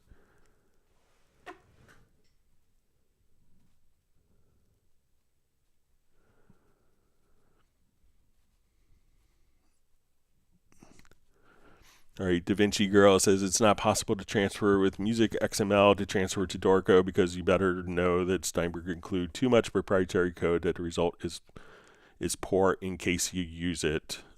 So I think it's, I think that the Steinberg imports Music XML code. We've had tens of thousands of people switch from Finale to Dorco, and that's the primary means. So, but it's always interesting, like when people say that, Steinberg programs, have issues importing like OMFs or MIDI files, that often if you import an exported file from a program back into its own program to see what it does, that's always a very interesting result. But I think that you would find that the Dorco implementation for Music XML is pretty stellar.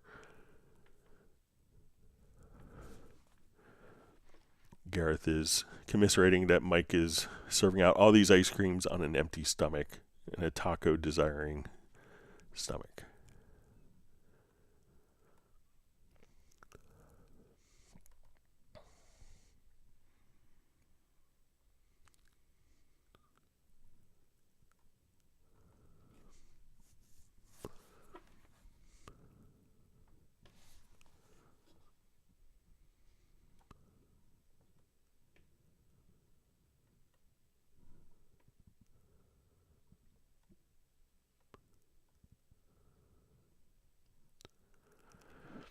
All right, so Flyv asks, what is a group track used for? Is it used for effects grouped together? So often it's going to be like where we want to kind of initially start it, where people would use it for, okay, I have, 8 or 10 tracks of drums, and I want to, instead of moving 8 or 10 tracks of drums with all of their faders proportionally together, I want to move one fader for all of my drums. So let me come over here.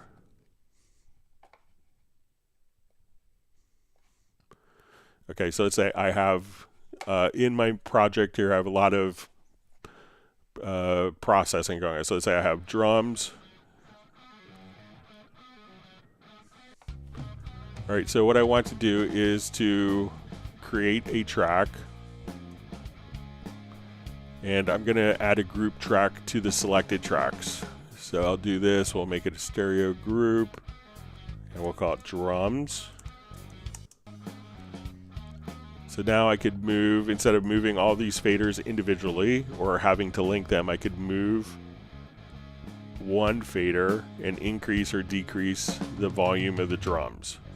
Now we could also come over and do processing on a group. So if I want to take all of my background vocals, all of my drums together and compress them, I could come over here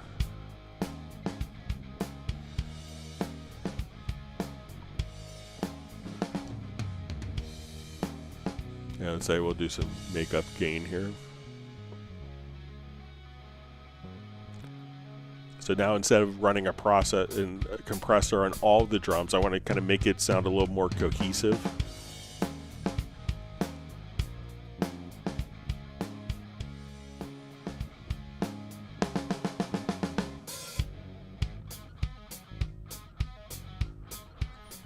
And again, I could,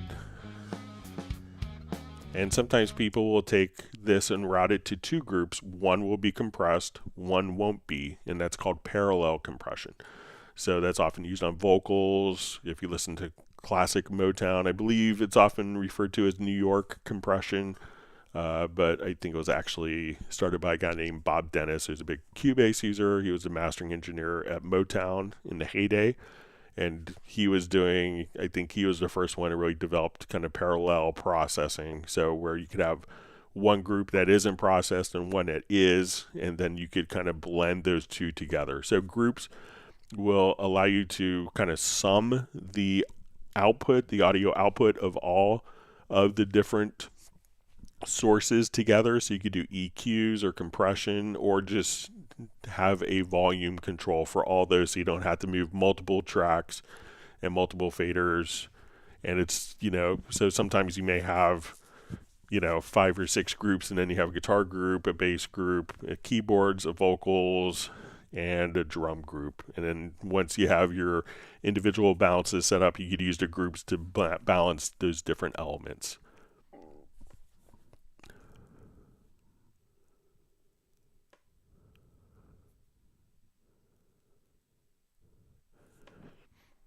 All right, so we see from Fred Design, says use the arranger track preferences for the arranger track problem. All right, so let's try that again.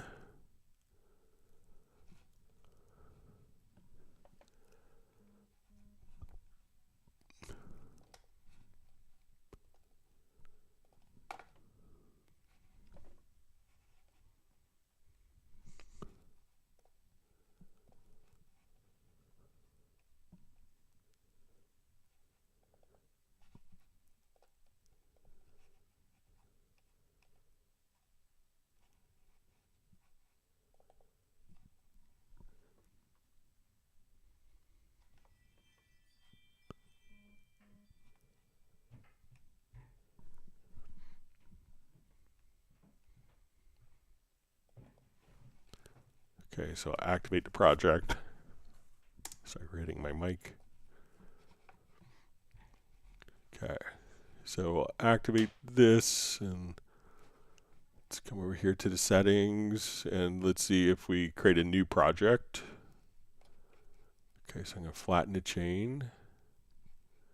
Do we want to activate the project? We'll say yes.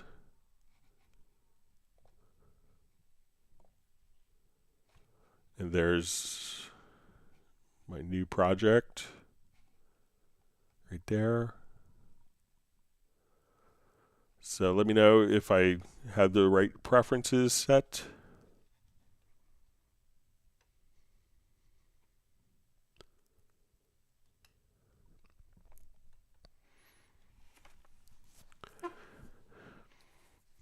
All right, so Tireman Guitars, I'm not sure if this is directed to me or to the group. What's the most tracks you've ever worked with? So I've seen, like, I'm not a huge track count person, like on my projects, but I don't, in all fairness, I'm not doing commercial engineering like I used to. I've seen projects and templates. I think Danny Lux, one of my composer friends, he's done, I think at one point his template was up to like 3,400 tracks. That's not terribly uncommon in composer circles. I think some of them are going down, realizing that maintaining a 3,400 track template could be kind of like owning an old boat that's continually leaking. Just keeping up with every plugin update. But so I've kind of run sessions, into 3,000 to 4,000 track, and been on people's computers with 3,000 to 4,000 tracks going. So, but usually like the projects you see here, are like some of the larger projects that I've mixed and maybe been 90 tracks with lots of background vocals stacked and stuff like that. All right, we've learned that Uno Momento is an accordion player, so that's good. Yeah, I'm good friends with Joey Miskelin, who's an amazing accordion player. My favorite people.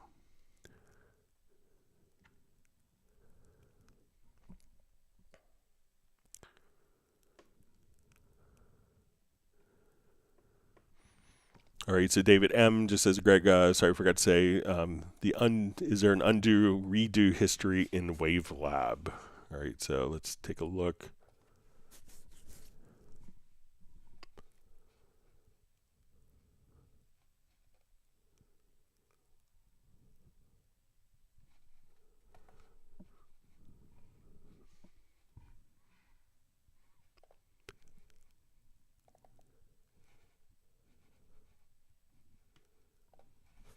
Okay, so let's come over here.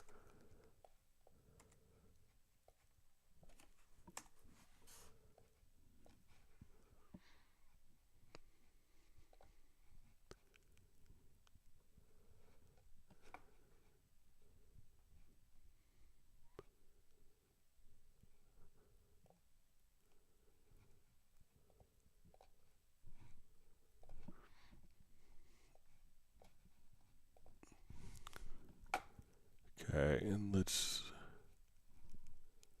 so I think if we go to the history tab here, so if you go to the upper right hand side, that you can just go right back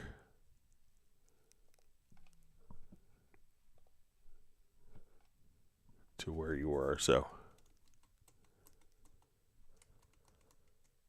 I think it's Control Z or Command Z for undo, and for redos, Command or Control Y. But here, if you go to the history tab, you could see the undo history there in WaveLab.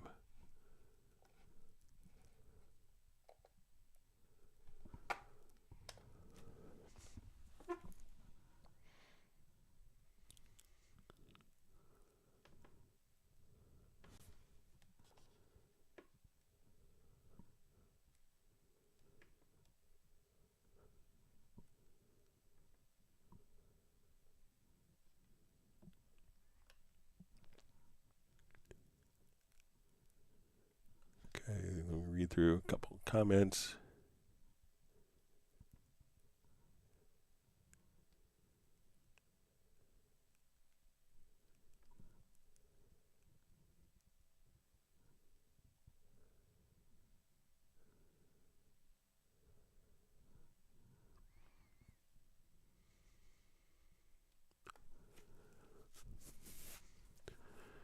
All right, so we see Xerix M says, "Hi Greg, I just want Cubase to create guitar tabs for my recorded guitar audio inside of Cubase. What's the best way to do this? Was thinking Very Audio, generate MIDI from Audio Event to Guitar Pro." So you could do that if you're doing monophonic sources within Very Audio, so that is a good way to do it. And I think that in 14.01, I haven't played around with it yet, so I don't know how to do it, but that there is tablature now. So Jazz Dude just says the chord track is the best invention after sliced bread.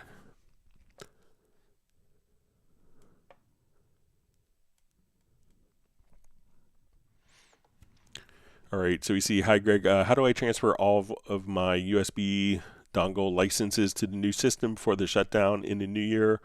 Many thanks, Chris from London in the UK." So most of the instruments, there may be some updates. Like if you have Cubase 11, you would need to update to a later version for it to work.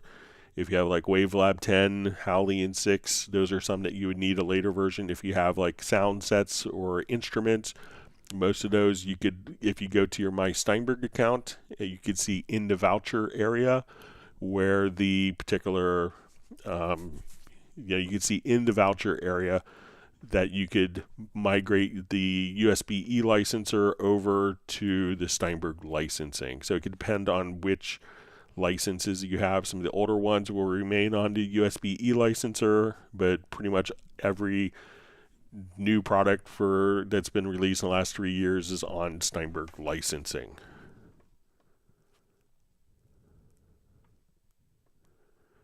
All right, so we have Guitar God 666 Abel. Speedy, great to see you on, buddy.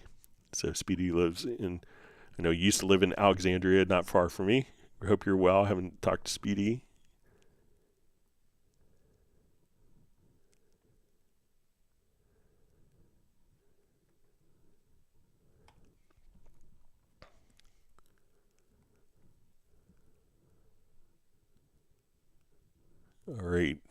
All right, so I know we had a couple questions that were mailed in advance, so let's take a look at those. Let me get my Word document open. All right, so we did the first one, copying, pasting lyrics. Okay, so we had a question on the last live stream about VST Live and not cutting off notes as we're working. So let me show that. Someone suggested that we should do it, but VST Live does it, so we'll show.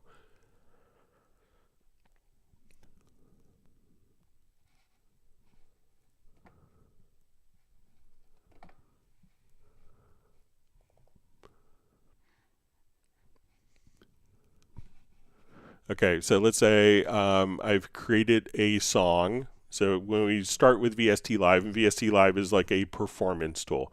So I started a song, and you could start with a set, and a set can contain a song, and there could be different parts. And we could think of a part as an intro, a verse, chorus, bridge, solo, like arrangement ideas. And with each arrangement, there's going to be layers. So we could have in a layer on song one. So we could say, okay, we're going to have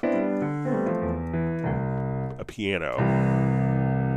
And then let's say on another layer, we could have a synthesizer. So if we come here,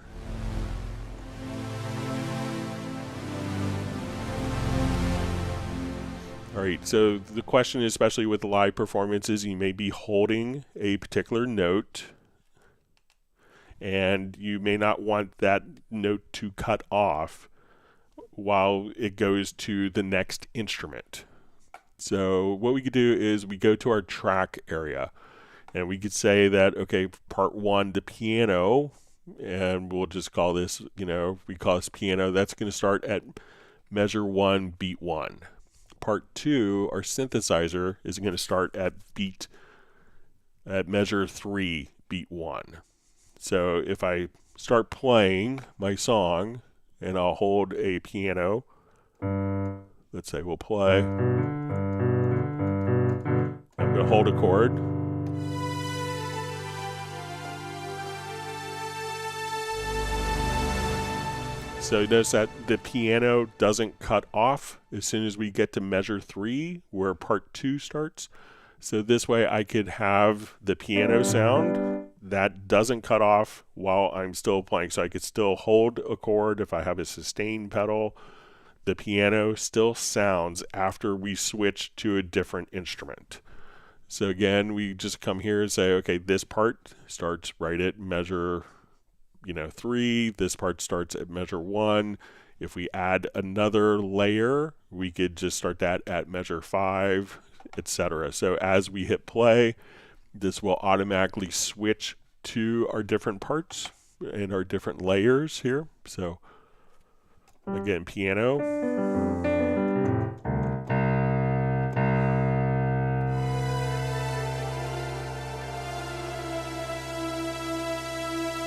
So that piano voice, if I hold the key down before the switch, still sounds. The other instrument loads into the background, and at that point can just play until, and that piano will sound until I release the note. And that way, if you have very complex setups for the verse chorus where you have like 8 or 9 different instruments together, you can have all of that stacked, and it will automatically switch all those sounds for you in an automated manner on playback. So that's some of the great stuff that you could do inside of VST Live.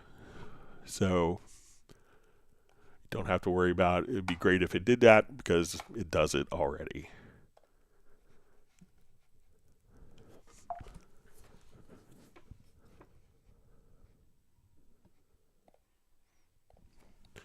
Okay, our next question says, when you're working on a project and you have selected save new version of it a few times, so everything regarding this project is saved in the same folder. Then you come back with a different chord pattern for the project, so you want to have a new totally separate version in a new folder. Wouldn't it make most sense to simply do the following? Create a new folder and name it version 2, select save as, so you'll get to choose what folder you want to save it to. The whole project is now copied over, so you can edit version 2 however you'd like, but version 1 won't be affected. Instead of this, you have to select backup project and place the backup in a new folder, right? So when you're doing this, so you can do, there's 2 different functions. So if we have this particular project here, let me just jump over. Let's say we have this project, and let's say I'm doing edits on it. Now, it's one thing if we have the project folder, and the project folder is contingent, the project is contingent upon files in the particular project. So let's come over and just take a quick look. So it may not be the most practical way if you have a lot of audio files, for instance. So let's come to, we'll go to my documents, we'll choose our projects. So let's say I want to go to my Cubase 14. Let's see, where is it at? Okay, so let's say I come here to this, because when we look at a particular folder, so let's say I come here, so I could have freeze audio files, I could have images, I could have my auto saves set, I could have my audio files, my ARA extensions. So let's say, and if we look at this folder here, so all these files, and this could be a lot of different files. If we move all these, let's say we do a save as, do you really want to have, 4 or 5 versions of, 100 audio files being duplicated? So, when we do, for those that aren't as familiar with this, if we come over and we do save, it would save under the same name of the existing project. We can do save new version, and what save new version would do is it would automatically increment the number. So if this is a song called Feel Good C7, I do save new version, it's going to be feel good C701. The next time I save new version, feel good C702. So it would automatically do that. Now we could also do save as, and a save as command is going to be where we say, okay, I want to physically type a new name in. So maybe I want to add today's date. So I want to say feel good C7 December 6, 2024 vocal edit. So I could go back to different stages. So those of us that have been using computers for a long time, when you do word processing and your word processor would crash and you could lose all of your files and your big school project, for those of us who have been doing computers for a long time, saving on floppy disks, we're like, oh, it's amazing. And you lost data. A lot of people from that generation will save incrementally. I see kind of younger people assume that the autosave and everything is going to be saved kind of into the cloud, like if you're working with Microsoft Office type of things.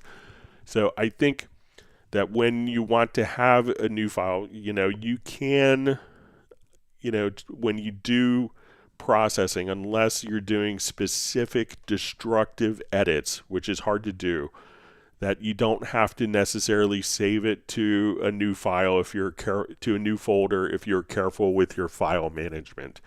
Because if you're going to save 10 different projects, you probably don't need 10 instances of 1,200 files sitting in your project folder that is just kind of duplicative.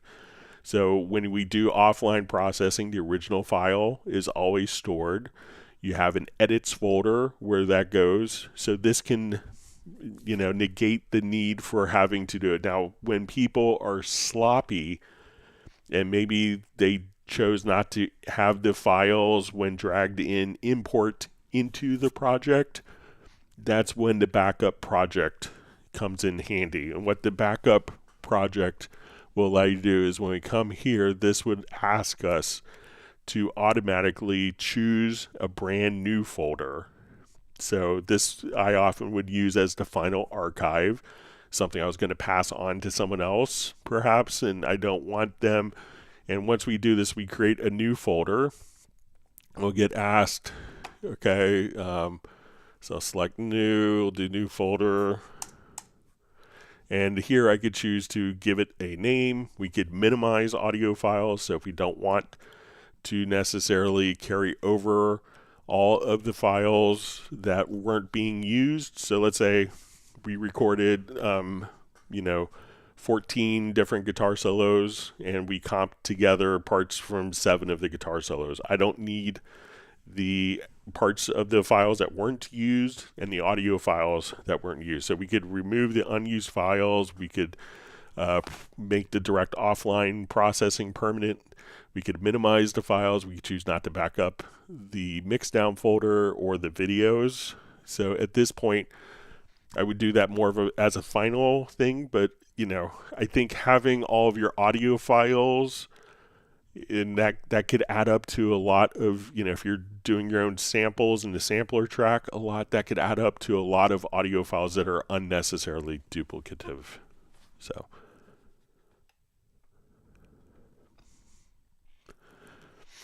All right, so we covered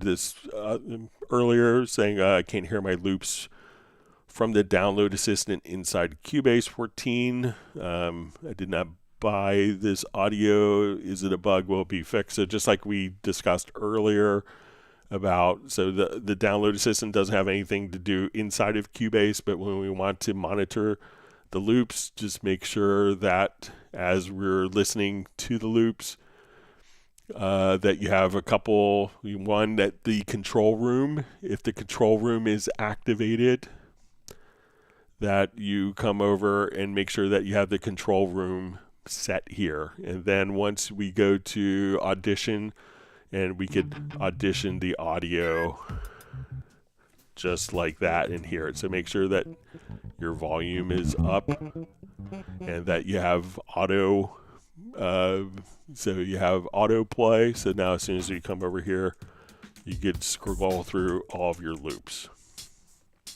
So just so you know.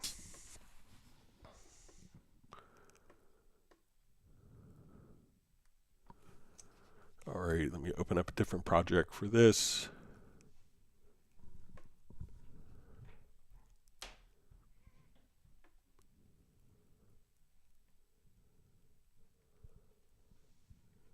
Yeah, this is the project I want. All right.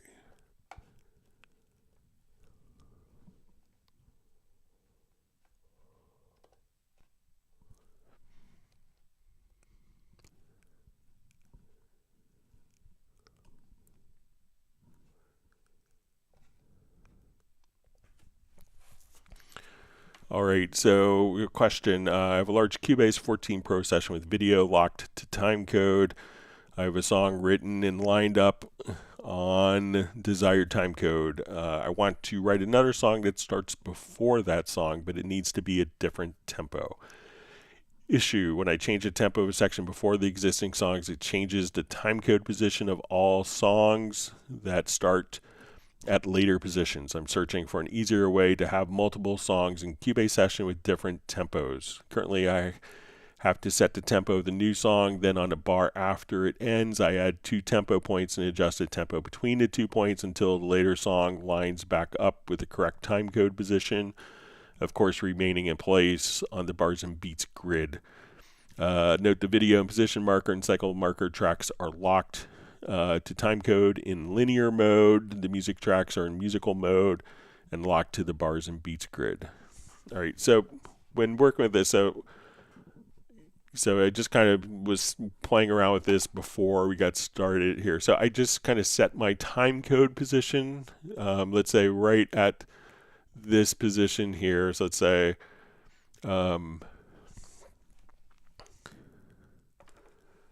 I want to go to 1 hour. So I'm just going to come right over here. Okay, so let's say I take this song right here, like where this video is imported. So we'll open up our video file. So right where we start that's where we're going to start at 1 hour. So wherever that was set in time, I went to my project window and I went to set timecode at cursor. So we set this right at 1 hour. All right, so we could see this when we look at our timecode in a window here. We can see the timecode burn in. We could see on our timecode track, we can see I have bars and beats as my primary time display and my timecode here. All right, so if I want to put an event like a song earlier than that time, so let's say now I want to just throw in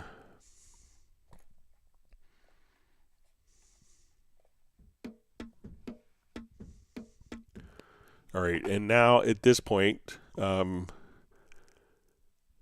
I want to change the tempo. So I will just put a tempo node here at the beginning. And now when I come, I can say, okay, I want to change this tempo. Now, while we could see that these events seem like they're moving when I slow the tempo down, what they are doing, and I've taken the video here and locked the video. Let me just do that here. So I'm going to take the video event. Yeah, I could take the audio here and we could lock the position. Let's take the video track and we lock the video track. So now the interesting thing is that when we adjust our tempo at this point, that as I do it, it looks like it's moving forward. Now it is moving forward in bars and beats. But if we look at our timecode position here, we could see that our project is still starting at exactly 1 hour. So the events are still coming at the same SMPTE timecode position, but the bars and beats will obviously be affected if you have tempo changes earlier. Now, something that you could try, if that's going to mess up all of your tracks that are tied to bars and beats after, is just come over here and and I'm not sure if you've tried to work with tempo tracks. So let's come over here. I'm going to duplicate the version, and then I could do my time here for my earlier song, and then I could just go directly back to where my timecode position was. That doesn't affect the music that's tied to bars and beats. So if we're adjusting the tempo and slowing down the tempo before the event, we could have those events stay to this empty timecode position, which is what most people will do. And then we could, try experimenting with maybe track versions to see. But, if we are adjusting a tempo, that will adjust events that are going to be based on tempo. If you have all of your MIDI events that are tempo based, select them and lock those particular tracks so that they don't move in time, and go back and forth with different track versions for tempo. So let me know if that works for you. And if you have a video that you want to share to kind of show that, I might be able to get a better insight into your workflow as well. All right, let me jump back to live questions here. Thanks and again, you can always send questions in advance to clubcubase@steinberg.de.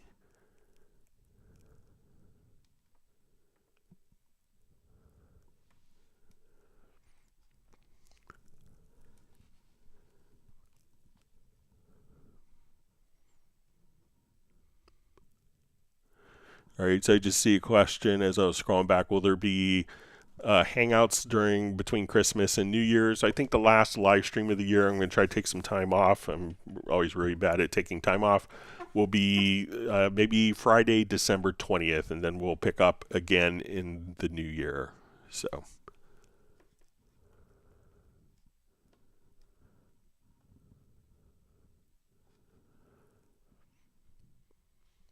All right, so ProWash DFW says, hey Greg, not sure if you covered this before, but could you go over the DAW project file import export? So I exported one in the last live stream, but let's say we'll come over here. Let's go to, so one little thing I found with that, so let's go to my DAW project. So I'm going to say import DAW project, and we'll say, do we want to create a new project? I'm going to start from, and I think you would want to choose no, but so I think if we do this, all right, so then I'm going to open up a folder. I'm going to start from a blank, create project, create empty project. And now we will import my DAW project. So do you want to create a project? We'll choose no. Let's go to my DAW project folder.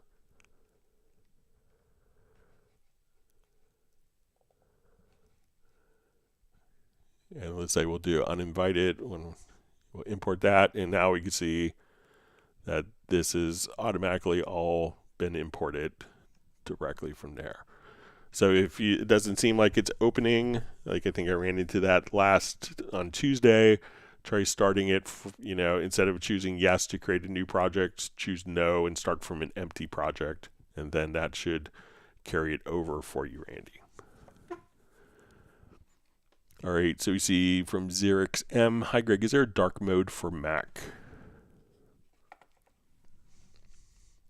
So I think if we just come over here, we go to your system preferences, to general, and then we could choose dark mode.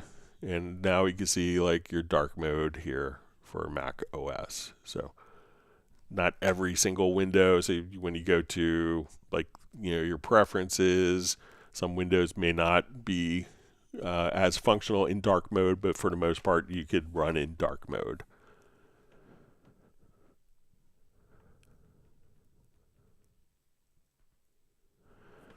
All right, so Drew Milligan says, hey guys, I need help. I want to splice a drum loop in a sampler track and import that to the drum machine. Any ideas, please? So generally, if we come here and I have a drum loop, let's say I will go to my sampler track. I'll take my drum loop here, drag it down. So the drum machine, the drum machine that just came in 14 doesn't have slices.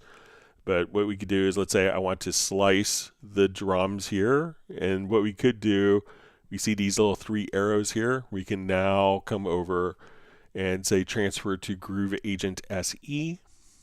So once we've done that, we can just come over here and have access to all of the samples in Groove Agent SE. So, but the drum machine, like the lower zone drum machine here, doesn't deal with sliced audio currently. So I could see it doing it in the future, but currently Groove Agent SE does that as well.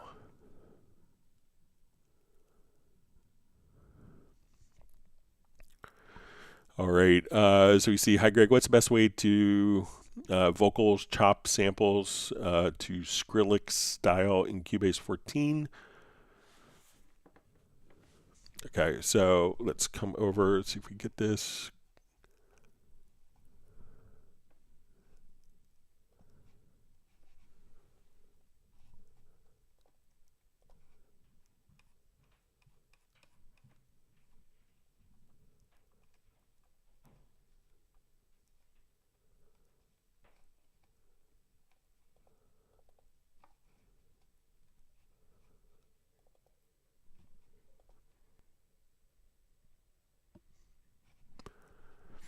Okay, so let's say, like I have vocals here. No time to hesitate, it's all been. So if I just kind of did manual slices here, and we switch to like the B settings, I can now just come directly over. Let's get it, let's go, let's get it. So you could manually drop into slices, hold down, I think, the Alt or Option key and click, and now you can.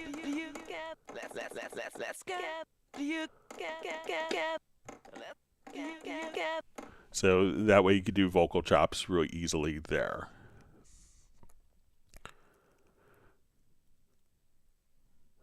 All right, so last question before we run out of time, from Alex in the key editor. While working with 2 MIDI patterns, is it possible to view one MIDI pattern underneath the current pattern in the piano roll? So yeah, we'll show you that.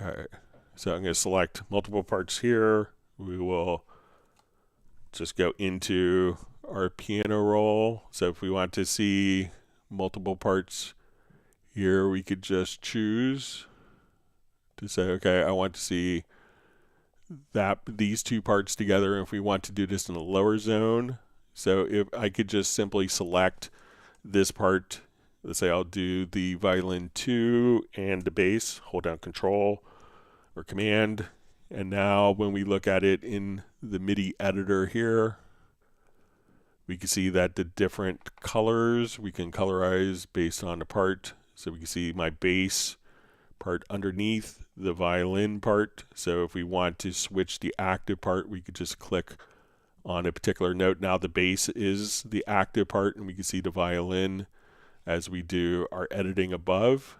So we can just select, and if you're in the full screen mixer, you could just select full screen editor. We could select all of the events right here and switch back and forth, and they could color over, they could take the parts and colorize. If we're going to go to viola, to violin 2, to violin 1, to cello, to bass.